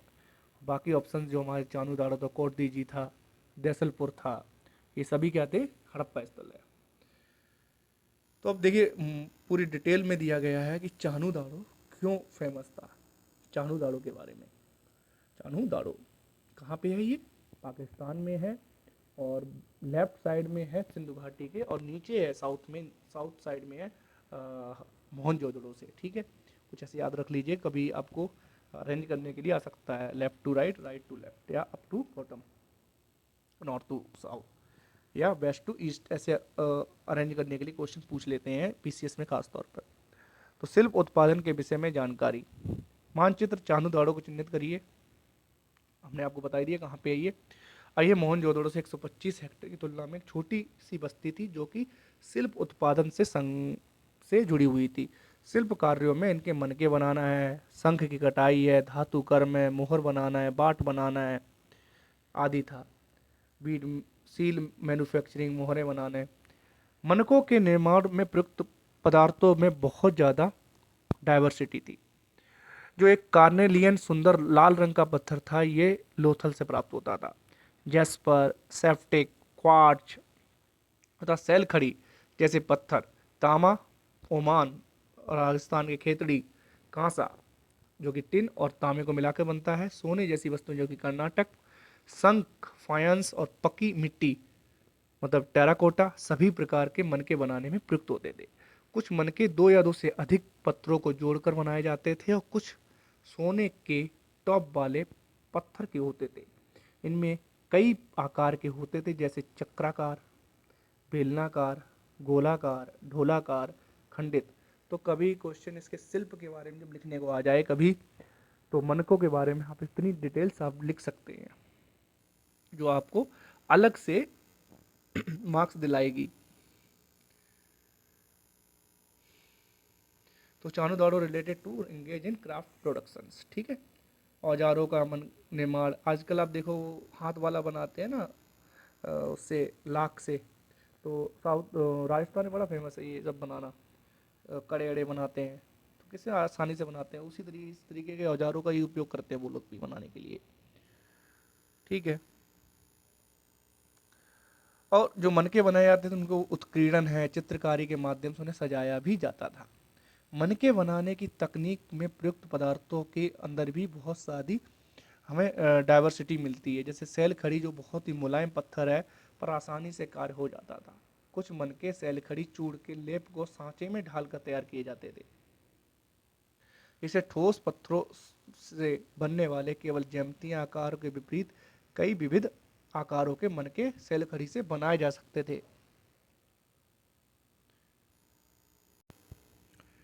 तो हमने देखा यहाँ पे कि सेल खड़ी जो मुलायम थी उससे बहुत सारे डिजाइन के आप मनके बना सकते थे। ठीक है, उन पे बहुत सारी चित्रकारी भी कर सकते थे। उसी सीरीज में आगे देखते हैं हम लोग कि पुरातात्विक द्वारा प्रयोग ने ये दर्शाया कि जो कार्नियन लाल कलर का पत्थर है, पीले रंग के कच्चे माल है था, उसके उत्पादन के विभिन्न चरणों में मनकों को आग में पकाकर प्राप्त किया जाता था। पत्थर के पिंडों को पहले अपरिष्कृत आकार में तोड़ा जाता था, फिर बारीकी से, जैसे हम लोग क्या करते हैं, जो पत्थर के औजार होते हैं उनमें हम लोग क्या करते हैं कि उन्हें धीरे धीरे तोड़ते हैं और एक शेप दे देते हैं। उसी प्रकार से वहाँ भी ये सारे कार्य होते थे, घिसाई, पॉलिश, छेद करना इत्यादि। चानू दाड़ो, लोथल और हाल ही में धौलावीरा में छेद करने के विशेष उपकरण मिले हैं। तो उन मनकों में छेद करके उनसे माला बनाना, उनसे अलग उपकरण बनाना इत्यादि। अब दो साइटें हैं, बालाकोट, बालाकोट पाकिस्तान में है और नागेश्वर कहाँ है, भारत के द्वारका में है, मतलब गुजरात में। को चिन्हित करें तो आप पाएंगे कि दोनों बस्तियां समुद्र तट के निकट हैं और यहाँ से शंख से बनी वस्तु जैसे चूड़ियाँ हैं, करछियाँ हैं, पिचकारी की वस्तुएं इत्यादि के निर्माण को विशिष्ट केंद्र थे। यहाँ से यह माल दूसरी बस्तियों तक ले जाया जाता था। इसी प्रकार यह भी संभव है कि चानू दाड़ो और लोथल से तैयार माल जैसे मनके हैं, मोहनजोदाड़ो, हड़प्पा जैसे बड़े शहरों में ट्रेड के लिए ले जाए जाते होंगे। ठीक है। इस टाइम के देखो आप जो मृदभार बनाए गए हैं, मटका है, सुराही है, छोटे बर्तन हैं खाने पीने के। अब ये मातृ देवी की मूर्ति है, मृद मिट्टी की टेराकोटा मूर्तियां हैं। उत्पादन केंद्रों की पहचान कैसे करते थे? तो जिन स्थलों से हमें कटे फिटे, टूटे फूटे, अपूर्ण वस्तुएं, त्यागी वस्तुएं, कूड़ा करकट, औजार, कच्चे माल के अवशेष इत्यादि प्राप्त होते हैं, ऐसे जगहों को हम उत्पादन के केंद्र के रूप में देखते हैं। तो कि जहाँ कूड़ा करकट शिल्पकार के सबसे अच्छे संकेतकों में से एक है। यदि वस्तुओं के निर्माण के लिए शंख अथवा पत्थर को काटा जाता है तो इन पत्थरों के छोटे छोटे टुकड़े उन स्थानों पर रह जाते हैं या स्थान के आसपास फेंक दिए जाते हैं। कभी कभी बड़े बेकार पत्थरों को छोटे आकार की वस्तुओं के निर्माण में प्रयोग किया जाता है, परंतु छोटे टुकड़ों को कार्यस्थल पर ही छोड़ दिया जाता है, क्योंकि स्पेशल किसी प्रोडक्शन साइट के रूप में हमें दर्शाते हैं। तो छोटे विशिष्ट केंद्रों के अतिरिक्त मोहनजोदड़ो और हड़प्पा जैसे बड़े शहरों में भी शिल्प उत्पादन का कार्य होता था। ठीक है। अब ये देखो तांबे और कांसे के बर्तन आप देख सकते हो उस टाइम से जो प्राप्त हुए हैं हमें। अब माल प्राप्त करने संबंधी नीतियाँ क्या थी, उनको समझ लेते हैं। कौन सी वस्तु कहाँ से आती थी। ठीक। जैसा कि स्पष्ट है कि शिल्प उत्पादन के लिए कई प्रकार के कच्चे माल का प्रयोग होता था। जैसे मिट्टी स्थानिक स्तर पर उपलब्ध थी, कुछ अन्य पत्थर, लकड़ियाँ, धातु या मैदान से बाहर के क्षेत्रों से मंगवाने पड़ते थे। इनके लिए अब बैलगाड़ियों का, नावों का, तो बैलगाड़ियों को आपने मिट्टी के खिलौने जो बने थे उनके रूप में देखा। नाव को आपने देखा जो कि मोहरों पर बनी हुई थी, जो एक जगह से दूसरी जगह तक स्थल मार्गों के लिए प्रयोग बैलगाड़ी होती थी, तो जल मार्ग के लिए नाव का प्रयोग किया जाता था, ट्रांसपोर्ट। अब उपमहाद्वीप और उसके आगे से आने वाले माल के बारे में बात करते हैं हम। कौन सी चीज़ कहाँ से आती थी, और ये क्वेश्चन पूछा है। आप याद करिएगा कि गणेश्वर को किससे संबंधित किया गया था? ताम्र वस्तुओं से। ठीक है, आप याद करिएगा। आपने चंद्रकेतुगढ़ जो 2024 में भी पूछा गया है, उस कहाँ से रिलेटेड था? वेस्ट बंगाल, मौर्य और मौर्य के बाद की जो भी साइड रही हैं, वंश रहे हैं, उनसे रिलेटेड है वो जगह, और वहाँ पे टेराकोटा की चीज़ें मिलती थी। इसी प्रकार हम देखेंगे कि हड़प्पा संस्कृति के दौरान कौन सी वस्तु किस स्पष्ट, किस महत्वपूर्ण जगह से प्राप्त होती थी, वो यहाँ पर एक एक करके दी है। तो सबसे पहले आप देखिएगा नागेश्वर और बालाकोट, जहाँ ये दोनों कोस्टल साइटें हैं, और दोनों कोस्टल साइटें होने के कारण यहाँ से शंख आसानी से उपलब्ध होता था। ठीक। कुछ ऐसे पुरास्थल से जैसे सुदूर अफगानिस्तान, सुरताघई, जो कीमती माने जाने वाले नीले रंग का पत्थर, जिससे लाजवर्द वर्द मणि का सबसे अच्छा स्रोत है। तो लाजवर्द कहाँ से? अफगानिस्तान के सुरतागोई से। लोथल जो कार्नेलियन, गुजरात में भड़ौच, सैल खड़ी जो कि दक्षिणी राजस्थान और उत्तरी गुजरात, धातु राजस्थान से मतलब तांबा इत्यादि। कच्चा माल प्राप्त करने की अन्य नीतियां भी थी। राजस्थान के खेतड़ी अंचल से हमें तांबे के लिए और दक्षिण भारत से सोने के लिए जैसे क्षेत्रों में जाना पड़ता था। इन क्षेत्रों से हमें स्थानिक समुदाय से संपर्क स्थापित करते थे, वहाँ से ट्रेड करते थे, वहाँ से वस्तुएं लेके आते थे। खेतड़ी क्षेत्र में मिले साक्ष्यों को पुरातत्वविद ने गणेश्वर जोधपुर संस्कृति का नाम दिया है। और यही देखिए क्वेश्चन यूपीएससी ने डायरेक्ट पूछा है, मिला। इसलिए मैं कहता हूँ एनसीईआरटी पढ़ना बहुत ज़रूरी है। यूपीएससी प्रीलिम्स एग्जाम को क्वालिफाई करने के लिए आपको 100 क्वेश्चन सही करके नहीं आने हैं। पहली बात आप समझ लीजिए, जो सिलेक्शन है जो आपको मेंस एग्जाम लिखने के लिए ज़रूरी है, वो आपको नियर अबाउट 100 मार्क्स के अराउंड में लाने पड़ते हैं। तो आप मान के चलिए आपके अगर 50 के अराउंड में सही क्वेश्चन हो जाते हैं, 50 क्वेश्चन सही हो जाते हैं 100 में से, तो आपके मेंस लिखने के चांसेस बहुत ज़्यादा हैं।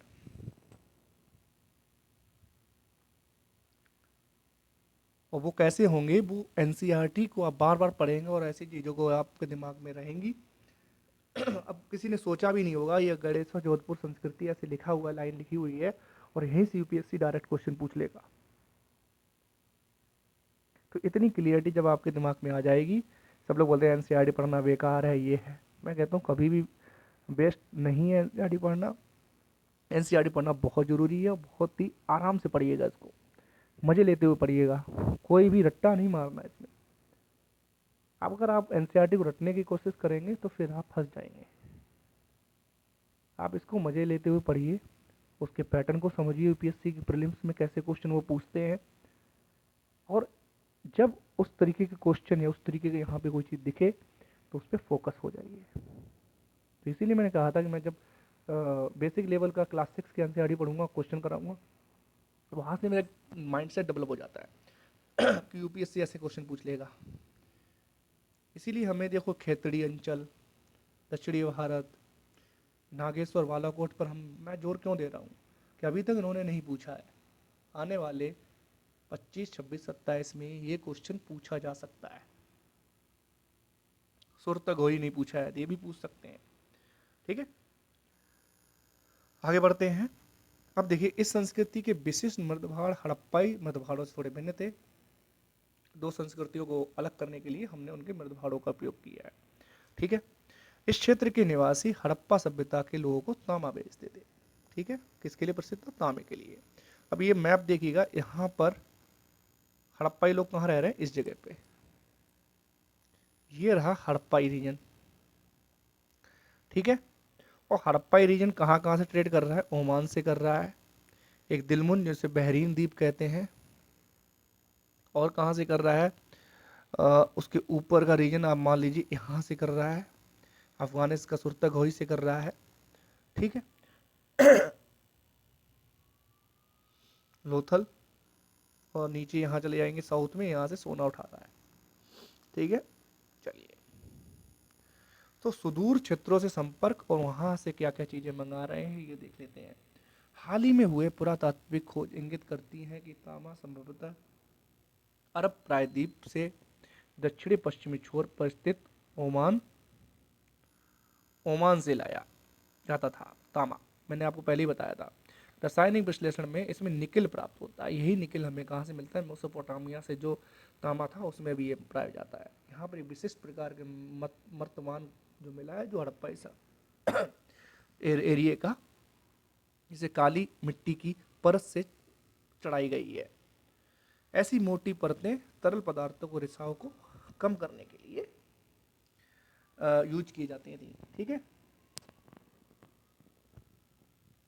अब आगे चलते हैं हम इसमें। आप देखिएगा मोहरे, ये जो मोहरे हैं ये हमें मेसोपोटामिया से मिलती हैं। विशिष्ट बेलनाकार मोहरे, कुबड़वार ब्रश का चित्र जो ये समझाता है कि मेसोपोटामिया मिस्र के लोगों के सिंधु घाटी सभ्यता के लोगों के बीच आदान प्रदान होता था। अब तीसरी सहस्त्राब्दी ईसा पूर्व में दिनांकित मेसोपोटामिया के लेखों में मगान मगान मगान किसको बोलते हैं? हम ओमान को बोलते थे और के लिए प्रयुक्त करते थे। और एक और नाम वहाँ पे था जिसका नाम था दिलमुख। क्या नाम था यहाँ पे? अब देखिएगा, दिलमुन। दिलमुन बहरीन द्वीप के लिए प्रयुक्त होता था। ठीक है, तो यह रोचक बात यह है कि मेसोपोटामिया के स्थलों से मिले तांबे में भी निकल प्राप्त होता है। लंबी दूरी के संपर्कों की ओर यह संकेत करता है। तो इसके लिए क्या नावों का, जहाज़ों का प्रयोग करते थे। हड़प्पाई खोजों में मोहरें, बाट, पासे, मनके शामिल हैं। इस संदर्भ में देखना महत्वपूर्ण है कि मेसोपोटामिया के लेख में हमने एक और जगह देखी है, दिलमुन, ये बहरीन द्वीप, और मगान अथवा मलुआ। मलुआ किसके लिए यूज होता था? हड़प्पाई लोगों के लिए। मगान किसके लिए यूज होता था? ओमान वाले लोगों के लिए प्रयुक्त होता था। यह लेख मलुआ से प्राप्त विभिन्न चीज़ों का उल्लेख करता था। मलुआ से क्या क्या प्राप्त होता था, मतलब अब हड़प्पा से क्या क्या प्राप्त होता था मेसोपोटामिया वाले लोगों को? कार्नेलियन, लाजबर्द मणि, तांबा, सोना और विभिन्न प्रकार की लकड़ियाँ। सॉरी। मलुआ के क्षेत्र विषय में एक मेसोपोटामिया मिथक यह है कि वहाँ पे एक पक्षी हाजा पक्षी है जिसकी आवाज़ राजप्रसाद में सुनाई देती है। तो एकमात्र जानवर जो आज हम जानवर कहते हैं, सॉरी, हमारा जो राष्ट्रीय पक्षी है, हाँ, मोर, उसी को हाजा पक्षी का नाम दिया था मेसोपोटामिया वालों ने, क्योंकि उसकी आवाज़ महलों में भी सुनाई देती थी। कई पुरातत्वविदों का मानना है यही हाजा पक्षी मोर है जो कि हमारा आज नेशनल बर्ड है। ठीक है। क्या यह नाम उसे उसकी आवाज़ की वजह से मिला था? आई थिंक इसीलिए मिला होगा।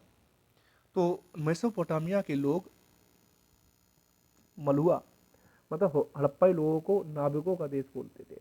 तो डेफिनेटली नाविकों का देश, क्योंकि ये नाविक नाव और नाव चलाने में ज़्यादा कुशल होंगे, इसलिए इन्हें नाविकों का देश कहते थे। इनकी मोहरों पर भी हमने नाव के चिन्ह देखे हैं। आगे चलते हैं, सॉरी।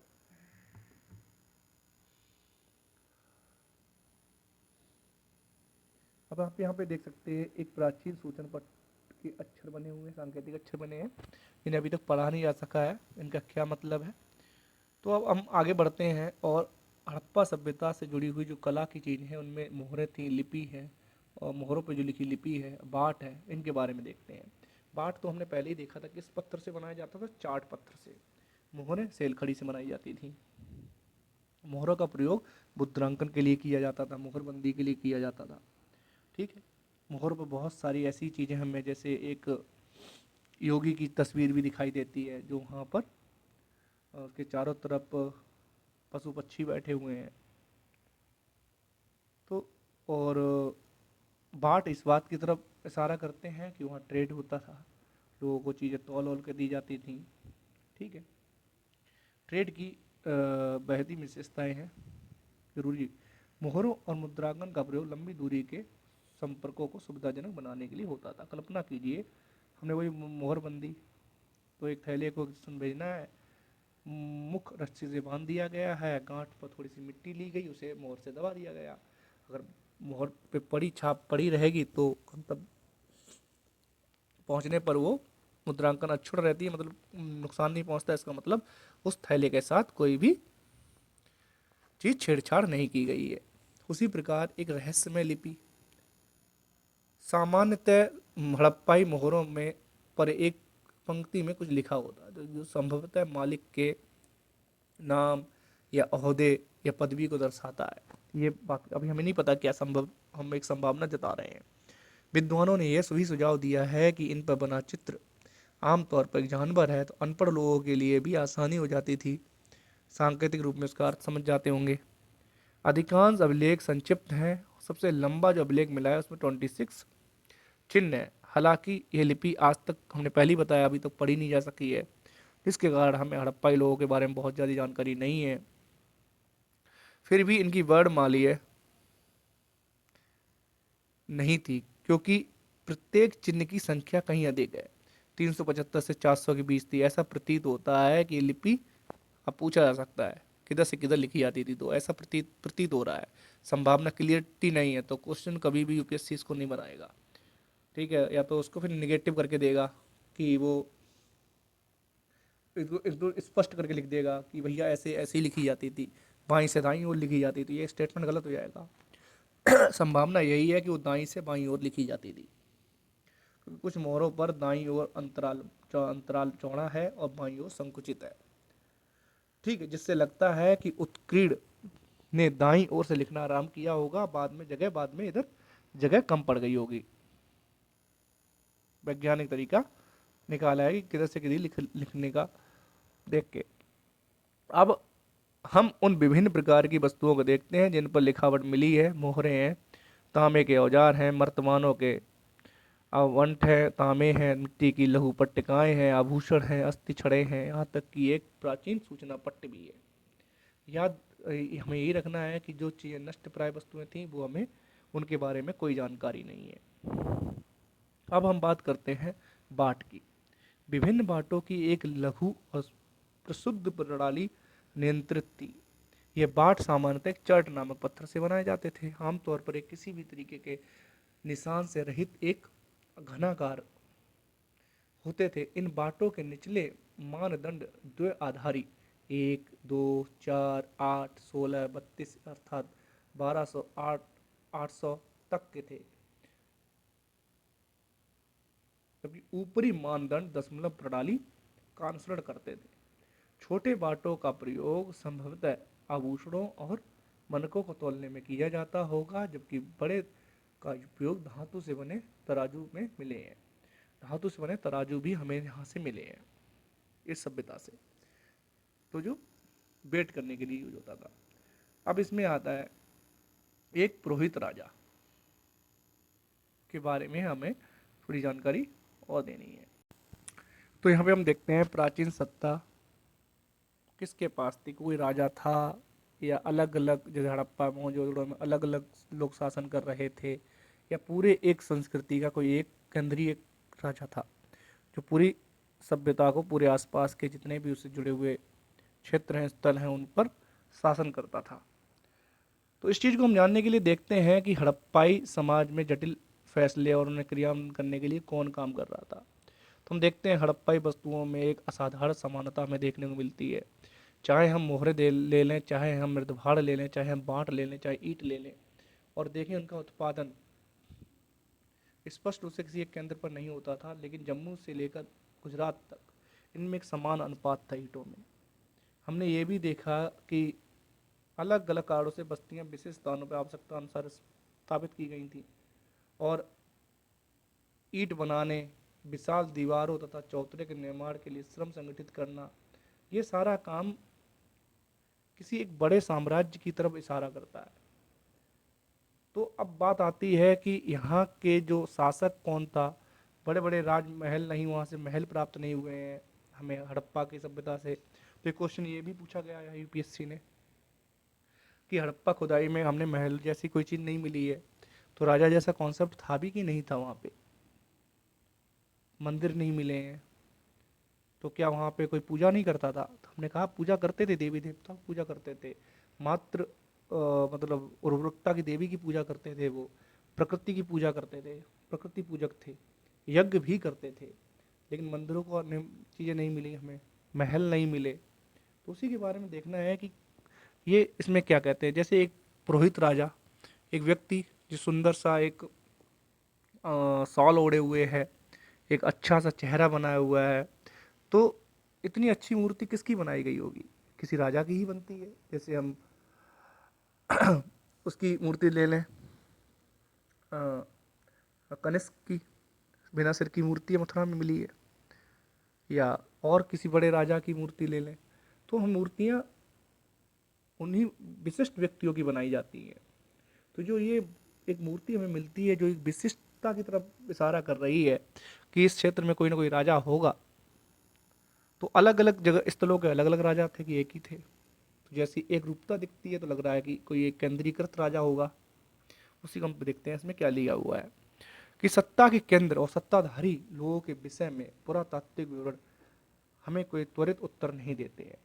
पुरातत्वविदों ने मोहनजोदड़ो में मिले एक विशाल भवन को एक प्रसाद की संज्ञा दी थी, परंतु इससे संबंधित कोई भव्य वस्तु नहीं मिली है। एक पत्थर की मूर्ति को हमने पुरोहित राजा की संज्ञा दी है, परंतु यह नाम आज भी प्रचलित है। ऐसा होता है, ऐसा इसलिए क्योंकि पुरातत्वविद मेसोपोटामिया के जो फराव थे, मेसोपोटामिया के इतिहास और मिस्र के जो बड़े बड़े राजा थे कि पुरोहित राजाओं से परिचित थे, और ऐसी समानता उन्होंने सिंधु घाटी में ढूंढने की कोशिश की है।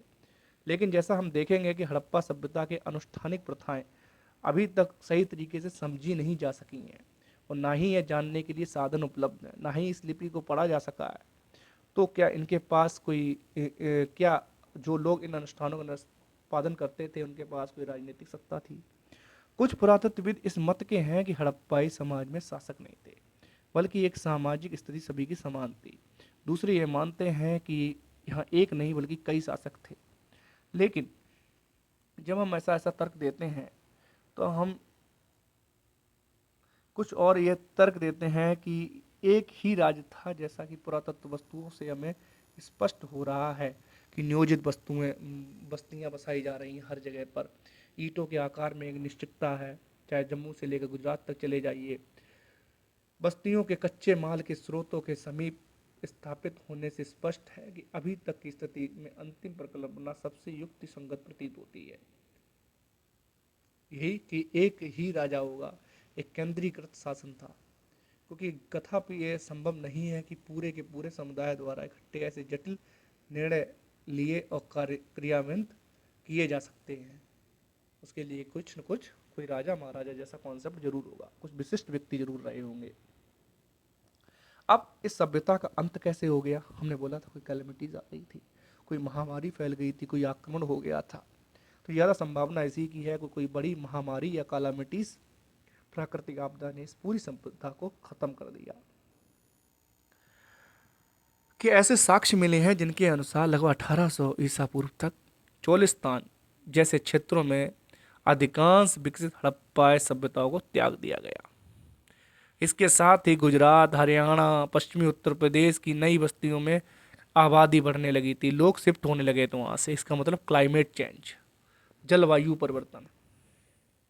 आप देखिएगा आजकल इतनी सारी कॉप मीटिंग हो रही है, क्यों हो रही हैं? क्योंकि लोगों को दिख रहा है कि ये जलवायु परिवर्तन कहीं ना कहीं मानव सभ्यता के और किसी विशिष्ट जगहों के लिए बड़ा खतरा पैदा कर रहा है। ग्लोबल वार्मिंग, जलवायु परिवर्तन जैसे चीज़ों से ग्लेशियर्स पिघल रहे थे, समुद्र का लेवल बढ़ रहा है, तो जो समुद्र के किनारे जो शहर है, न्यूयॉर्क, टोक्यो, मुंबई, और बड़ी बड़ी आपदाएं जैसे सुनामी जैसी आपदाएं हैं, ये ना आ जाएं, इसके लिए सारे विकसित देश अब इस काम में लग गए हैं। उन्होंने अपना विकास तो कर लिया है, लेकिन अब वो इस काम में लग गए हैं जो अन्य विकासशील देश हैं और ज़्यादा तेजी से अब का CO2 का उत्सर्जन ना करें क्योंकि इससे अब पूरे विश्व को खतरा हो सकता है। उन्होंने पहले ही तो नहीं सोचा, तो अब ये सारी चीज़ें हो रही हैं। ठीक है, तो उस टाइम भी ऐसे ही कुछ हुआ होगा, तो वही दिया है उन्होंने कि ऐसा लगता है उत्तर हड़प्पा के क्षेत्र 1900 ईसा पूर्व के बाद भी अस्तित्व में रहे। कुछ चुने हुए हड़प्पा स्थलों की भौतिक संस्कृतियों में बदलाव आ गया था, जैसे सभ्यता की विशिष्ट पुरातत्व वस्तुओं, बांटों, मोहरों, विशिष्ट मनकों का समाप्त हो जाना, लेखन, लंबी दूरी का व्यापार ये खत्म हो जाना। सामान्यतः थोड़ी वस्तुओं का निर्माण के लिए थोड़ा ही माल प्रयोग किया जाता रहा, जिससे आवास निर्माण की तकनीकी खराब हो गई और जो एक नगर नियोजन बेहतर था वो समय के साथ बर्बाद होता चला गया। और समय के साथ यहाँ पर ग्रामीण जीवन शैली की ओर चीजें बढ़ने लगी। तो यहाँ पे ये इन्होंने दिया हुआ है, ये चित्र देखिए, स्वात है, झूकर, झूकर एक जगह याद रखिएगा सिसवल तो मैंने आपको पहले ही बता दिया था, रंगपुर, ये सभी पोस्ट हड़प्पन साइटें हैं, उत्तर हड़प्पन के क्षेत्र हैं। झूकर हो गया, रंगपुर सेकेंड BC हो गया, सवादान एच हो गया, उत्तरवर्ती सिसवल हो गया, स्वात हो गया, झूकर हो गया। ठीक है, तो ये परिवर्तन कैसे हुए थे, इस विषय में कई व्याख्याएं दी गई हैं। इसमें जलवायु परिवर्तन, वनों की कटाई, अत्यधिक बाढ़, नदियों का सूखना और उनका मार्ग बदल लेना, भूमि का अत्यधिक उपयोग इत्यादि शामिल है। इनमें कुछ कारण कुछ बस्तियों के लिए तो हो सकते थे, परंतु पूरी सभ्यता इनके कारण खत्म हो गई, ऐसा बहुत क्लियर कट लगता नहीं है। फिर भी जलवायु परिवर्तन एक कारण हो सकता है। ऐसा लगता है कि सुदृढ़ एकीकरण के तत्व सम्मतः हड़प्पाई राज्य का अंत हो गया, जैसे मोहरों, लिपि, विशिष्ट मनकों, मृद पहाड़ों के लोप और जो मानकीकृत बाट प्रणाली के स्थान पर स्थानिक बाटों का प्रयोग किया जाने लगा। शहरों के पतन, परित्याग जैसे परिवर्तनों से नर्क इस तर्क को बल मिलता है कि उपमहाद्वीप को पूरी तरीके से अलग क्षेत्र में नए शहरों के विकास के लिए सहस्त्राब्दी से अधिक समय लगा होगा। तो ये कैलेमिटीज के ऊपर ही इन्होंने आखिरी चीज दी। कुछ लोगों ने, इतिहासकारों ने एक चीज और खोज निकाली है कि ये आक्रमण के बारे में। ये कहते हैं जो आर्य लोग इनके बाद में आए उन्होंने इस सभ्यता का अंत कर दिया। इसमें उन्होंने पुरंदर के बारे में भी जिक्र किया है। पुरंदर का हमने देखा है कि वैदिक सभ्यता में आर्य लोग पुरंदर को इंद्र, जो कि किलों को ढहाने वाले माने जाते थे, उनके बारे में दिया ये सारी चीज़ें। तो REM व्हीलर ने भी ये बात बोली है कि ऋग्वेद के संबंध में साक्ष्य मिलते हैं कि वहाँ से पुरंदर जैसी चीज़ें जो प्राचीन किलागढ़ देवता इंद्र को, जिन्हें पुरंदर अथवा गढ़ विध्वंसक का रूप माना गया है, उसके कारण ये पूरी चीज़ें समाप्त हो गई। अब हड़प्पा सभ्यता की खोज कैसे हुई, हम अब खोज पे आ जाते हैं। ठीक है, जब हम खोज पे आएंगे तो हम देखेंगे इसमें, तो आप देखिए कि हड़प्पा सभ्यता की खोज के विषय में हम बात कर रहे हैं। तो ये आज से सदियों साल पहले, 4700 साल पहले की बात है, जब ये सभ्यता पनपी। धीरे धीरे इतिहास में जब हम जाते हैं, ये सिंधु घाटी सब नदी के आसपास की और राजस्थान, हरियाणा, पाकिस्तान में ये सभ्यता थी। तो समय के साथ खोजने की बात आती है तो हम देखते हैं, अपने कभी हमें कोई गड़ा हुआ धन मिल जाता है, या कहीं से हमें खुदाई करने पे हमें प्राचीन चीज़ें प्राप्त हो जाती हैं। ये समय के साथ जुताई उताई, खेती जुताई करते समय हमें कुछ चीज़ें मिलती रहती हैं। तो समय समय पर जब ऐसी चीज़ें होती हैं तो ये पुरातत्व वस्तुएं, अपरिचित वस्तुएं धरती पर यदा कदा आती रहती हैं, लेकिन हम इन पे ज़्यादा ध्यान फोकस नहीं करते, कि हम इनके बारे में जानकारी नहीं होती तो हम इन पे ज़्यादा ध्यान नहीं देते हैं। तो हुआ क्या था, कनिंगम के बारे में जो मैंने आपको पहले ही बताया था, कनिंगम जो भारतीय आर्कियोलॉजिकल डिपार्टमेंट के पहले डायरेक्टर थे, इन्हें जनक माना जाता है, एएसआई आर्कियोलॉजिकल ऑफ इंडिया का जनक अलेक्जेंडर कनिंगम को माना जाता है। ये इनकी रुचि थी जो शताब्दी छठी अ, शताब्दी से लेकर चौथी शताब्दी के बीच का जो दौर था, ठीक है, शताब्दी ईसा पूर्व से लेकर जो चौथी शताब्दी ईसा पूर्व का दौर था, उसके बीच में ये अपनी पूरी स्टडी कर रहे थे। तो बीच बीच में इनको इस साइट से रिलेटेड मोहरें, ईंटें, सब चीज़ें मिलती रहती थी, लेकिन ये इनका ध्यान तो उस टाइम के इतिहास पर था। इनका पूरा फोकस क्या था कि चीनी वृत्तांत और जो उस टाइम की पुरातात्विक चीज़ें मिल रही थी, अभिलेख मिल रहे थे, ये उन पर फोकस कर रहे थे। और इन्होंने उस मोहर पर फोकस तो किया, लेकिन इन्होंने उस मोहर, जो मोहरें मिली, जो यहाँ पे मोहर आपको बनी हुई है, वो मोहर को इन्होंने कोरिलेट करने के प्रयास किया इस पीरियड से। ठीक है, जो कि इस पीरियड की ये थी नहीं, ये मोहरें, ये तो इनसे सदियों साल पहले की मोहरें थी, हजारों साल पहले की मोहरें थी। ठीक, तो इन्होंने असफल प्रयास किया। ठीक है, तो कनिंगम ने हड़प्पा मोहर से ज़्यादा कुछ चीज़ें निकाल नहीं पाई, और असफल प्रयास करने का प्रयास किया, लेकिन वो सफल नहीं हुए। धीरे धीरे क्या हुआ, 80 साल बाद और लोग इस फील्ड में आने लगे, आर्कियोलॉजिकल साइट, आर्कियोलॉजिकल से जुड़े चीज़ों पर स्टडी करने लगे। उन्हीं में एक थे दयाराम साहनी और अखालदास बनर्जी। तो स्टडी करते करते दयाराम साहनी जी ने सबसे पहले हड़प्पा साइट की खोज की थी।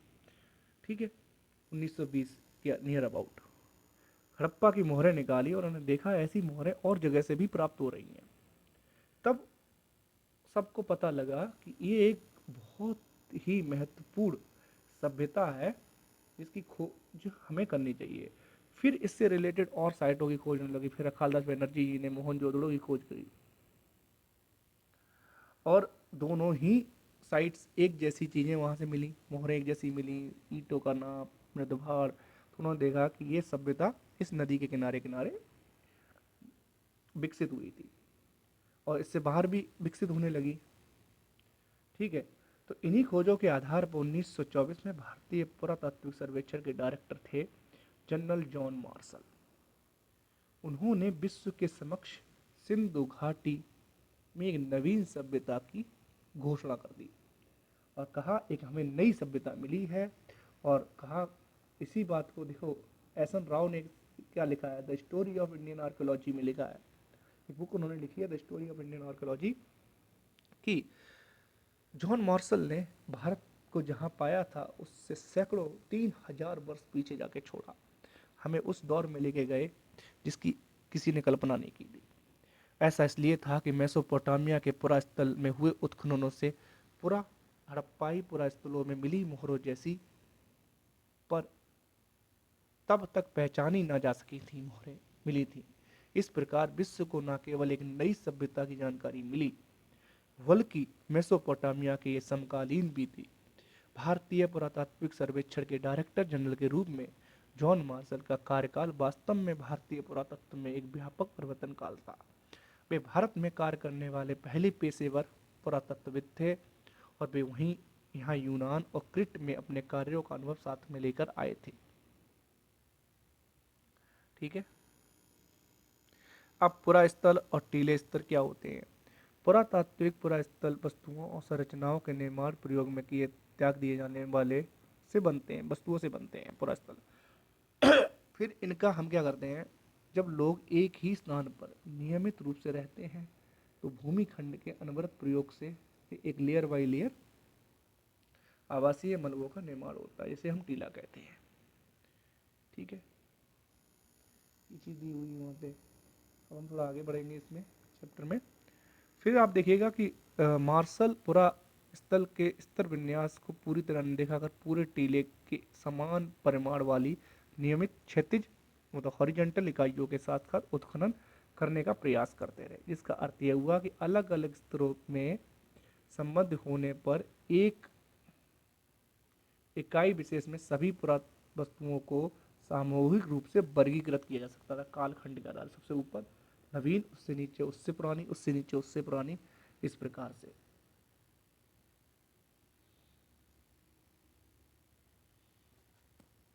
इससे पहले क्या होता था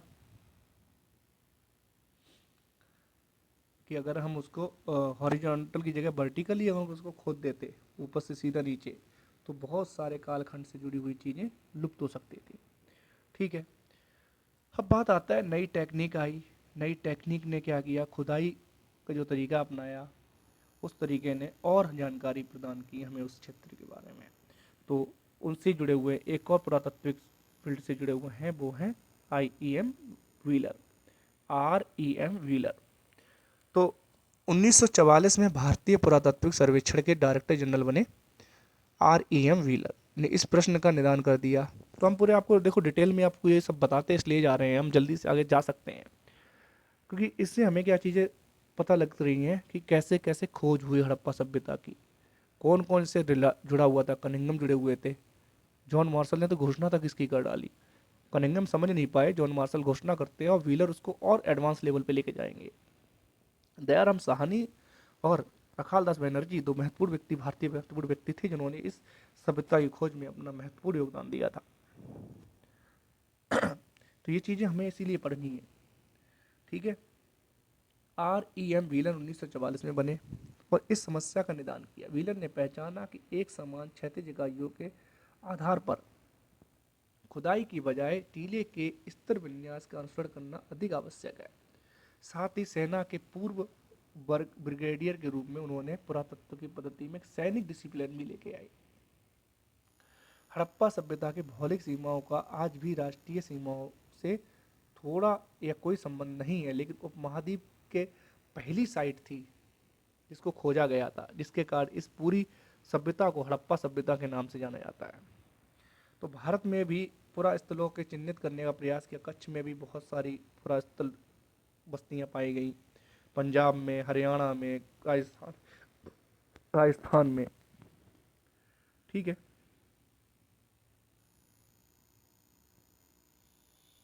आगे बढ़ते हैं।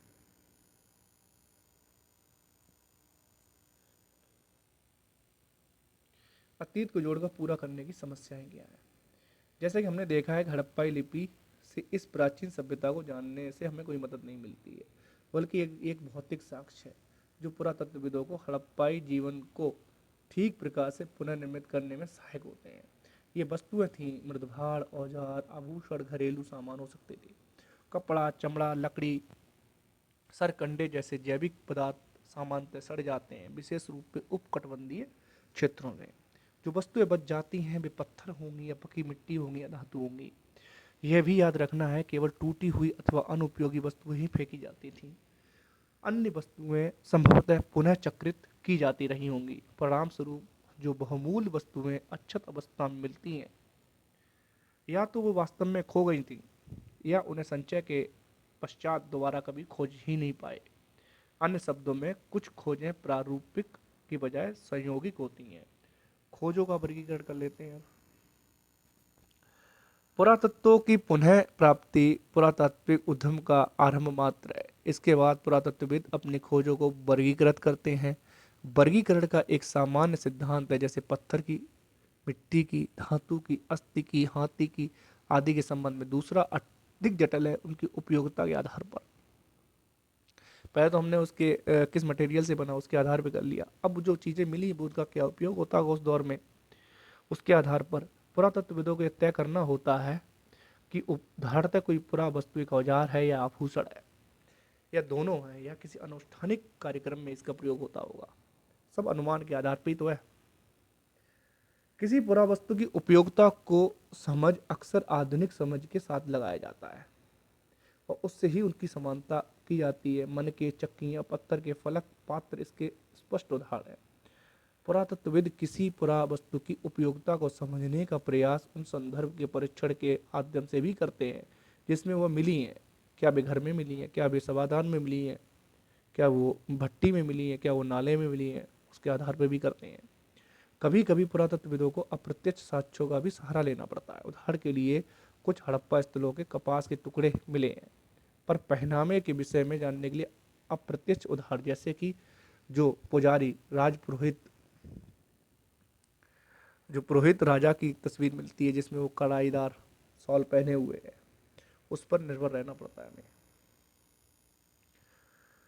तो पुरातत्वविदों के संदर्भ की रूपरेखा को विकसित करना पड़ता है। हमने देखा है कि पहली प्राप्त हड़प्पाई मोहर को अब तक नहीं समझा जा सका जब तक पुरातत्वविदों को उसे समझने का सही संदर्भ नहीं मिला।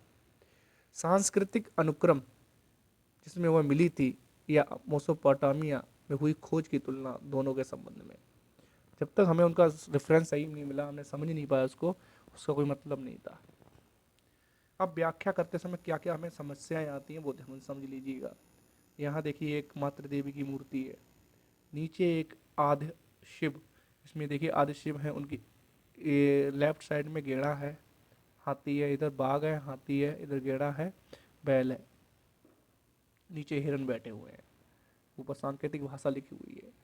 एक मुकुट पहने हुए हैं जो सींग वाला मुकुट है।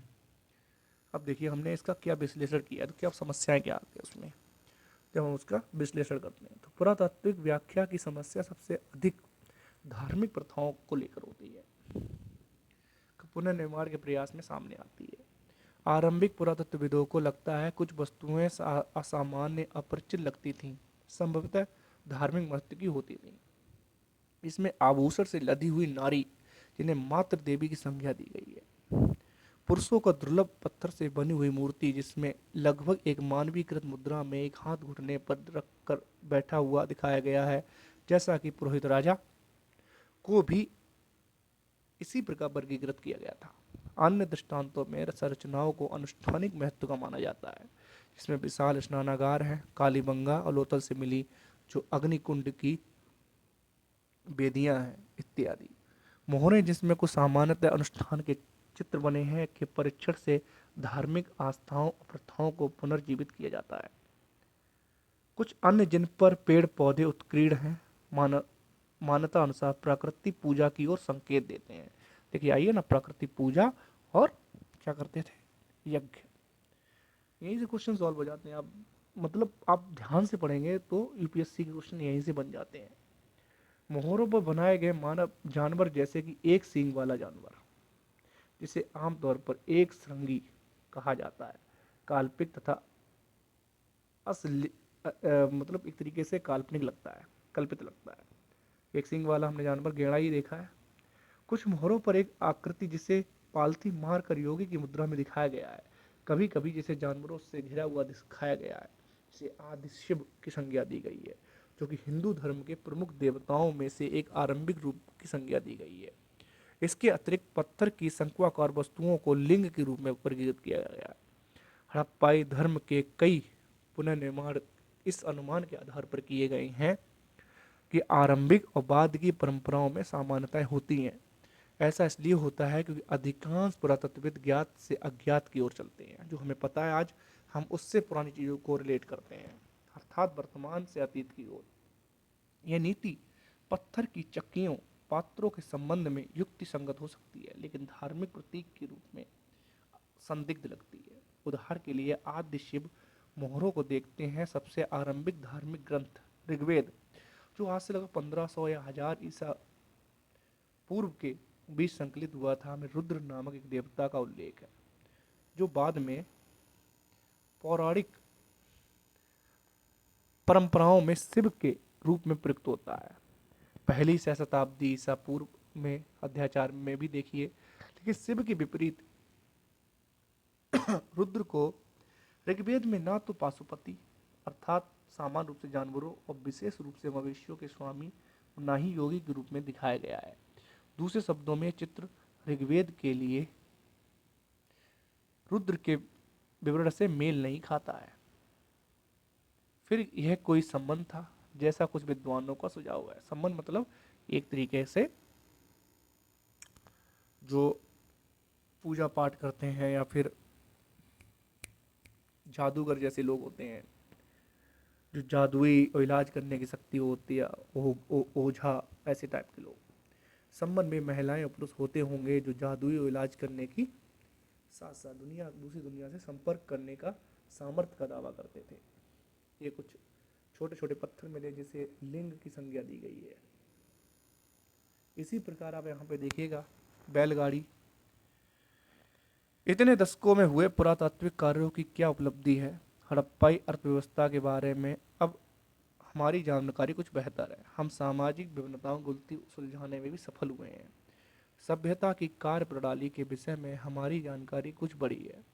सच में स्पष्ट नहीं है कि लिपि के पढ़े जाने की स्थिति में हम और कितना जान सकेंगे। यदि एक द्विभाषीय अभिलेख मिलता तो हड़प्पाई निवासियों द्वारा बोली जाने वाली भाषाओं के विषय में प्रश्नों पर संभवतः विराम लग सकता है।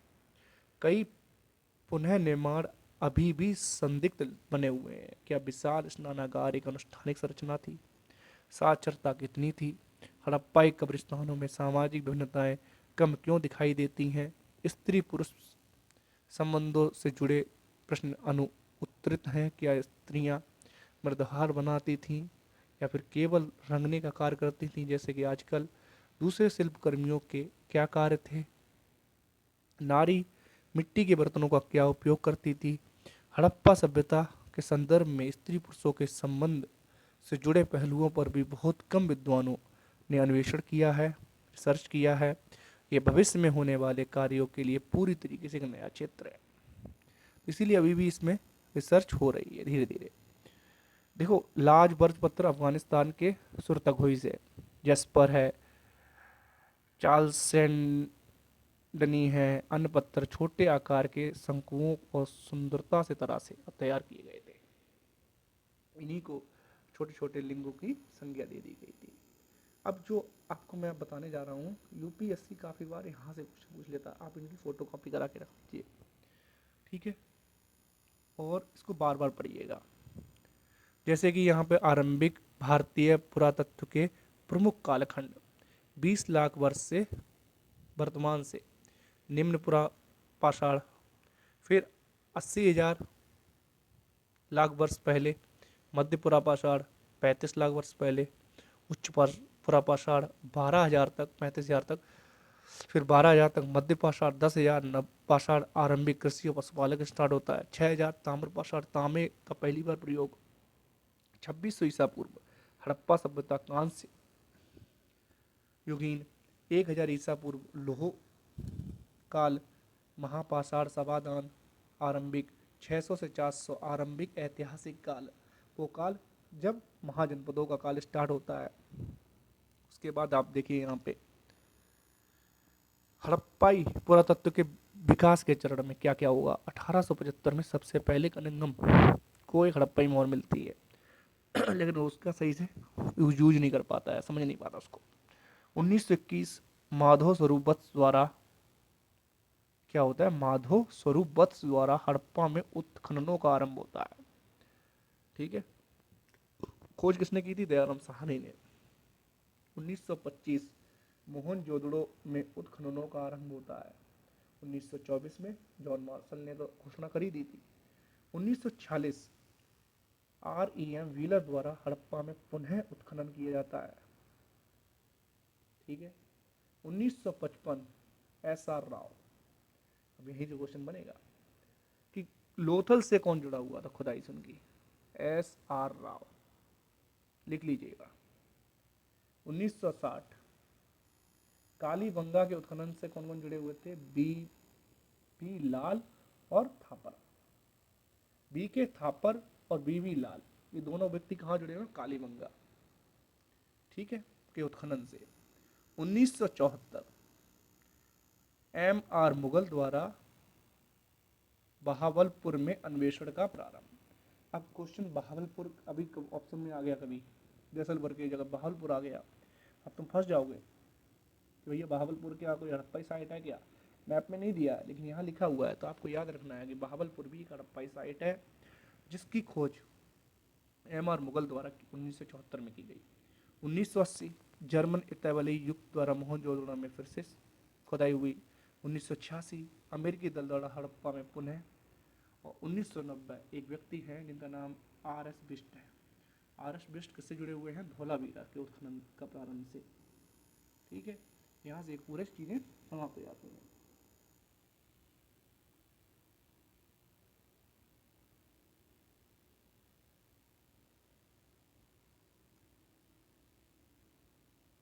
तो एक क्वेश्चन आप लोग नोट कर लीजिए इसमें। क्वेश्चन है थर्ड, क्या आप इस तथ्य से सहमत हैं कि हड़प्पा सभ्यता के शहरों की जल निकास प्रणाली नगर नियोजन की ओर संकेत करती है और आज के वर्तमान समय से ये किस प्रकार से कोरिलेट कर पाती है? ये तीसरा कोई क्वेश्चन है, ये होमवर्क है हमारा। ये जो क्वेश्चन है थर्ड, इसे होमवर्क के तौर पे देखिएगा कि जो उनकी ड्रेनेज सिस्टम था, जल निकास प्रणाली थी, विकसित जल निकास प्रणाली, वो एक नियोजित नगर योजना को किस प्रकार से सेटिस्फाई करती है, और उनकी जो नगर नियोजन की प्रणाली थी वो आज के संदर्भ में किस प्रकार से हमें किस प्रकार से इनपुट प्रदान करती है, हमारे नगर नियोजन के लिए किस प्रकार से इनपुट प्रदान करती है, उस पर एक संक्षिप्त नोट लिखना है आपको 125 शब्दों का, ठीक है। 100 से 150 शब्दों का क्वेश्चन लिखना है। ये आज का होमवर्क है इसमें, ठीक है। तो आज का ये हमारा टॉपिक यहाँ फिनिश होता है। Thank you so much, connect with me. और इसका लास्ट लेक्चर इस पूरे टॉपिक का रहेगा, वो हमारा कला एंड संस्कृति से संबंधित है। तो हम इसे फाइन आर्ट की chapter number first and second है, उसको हम कंप्लीट करेंगे कल।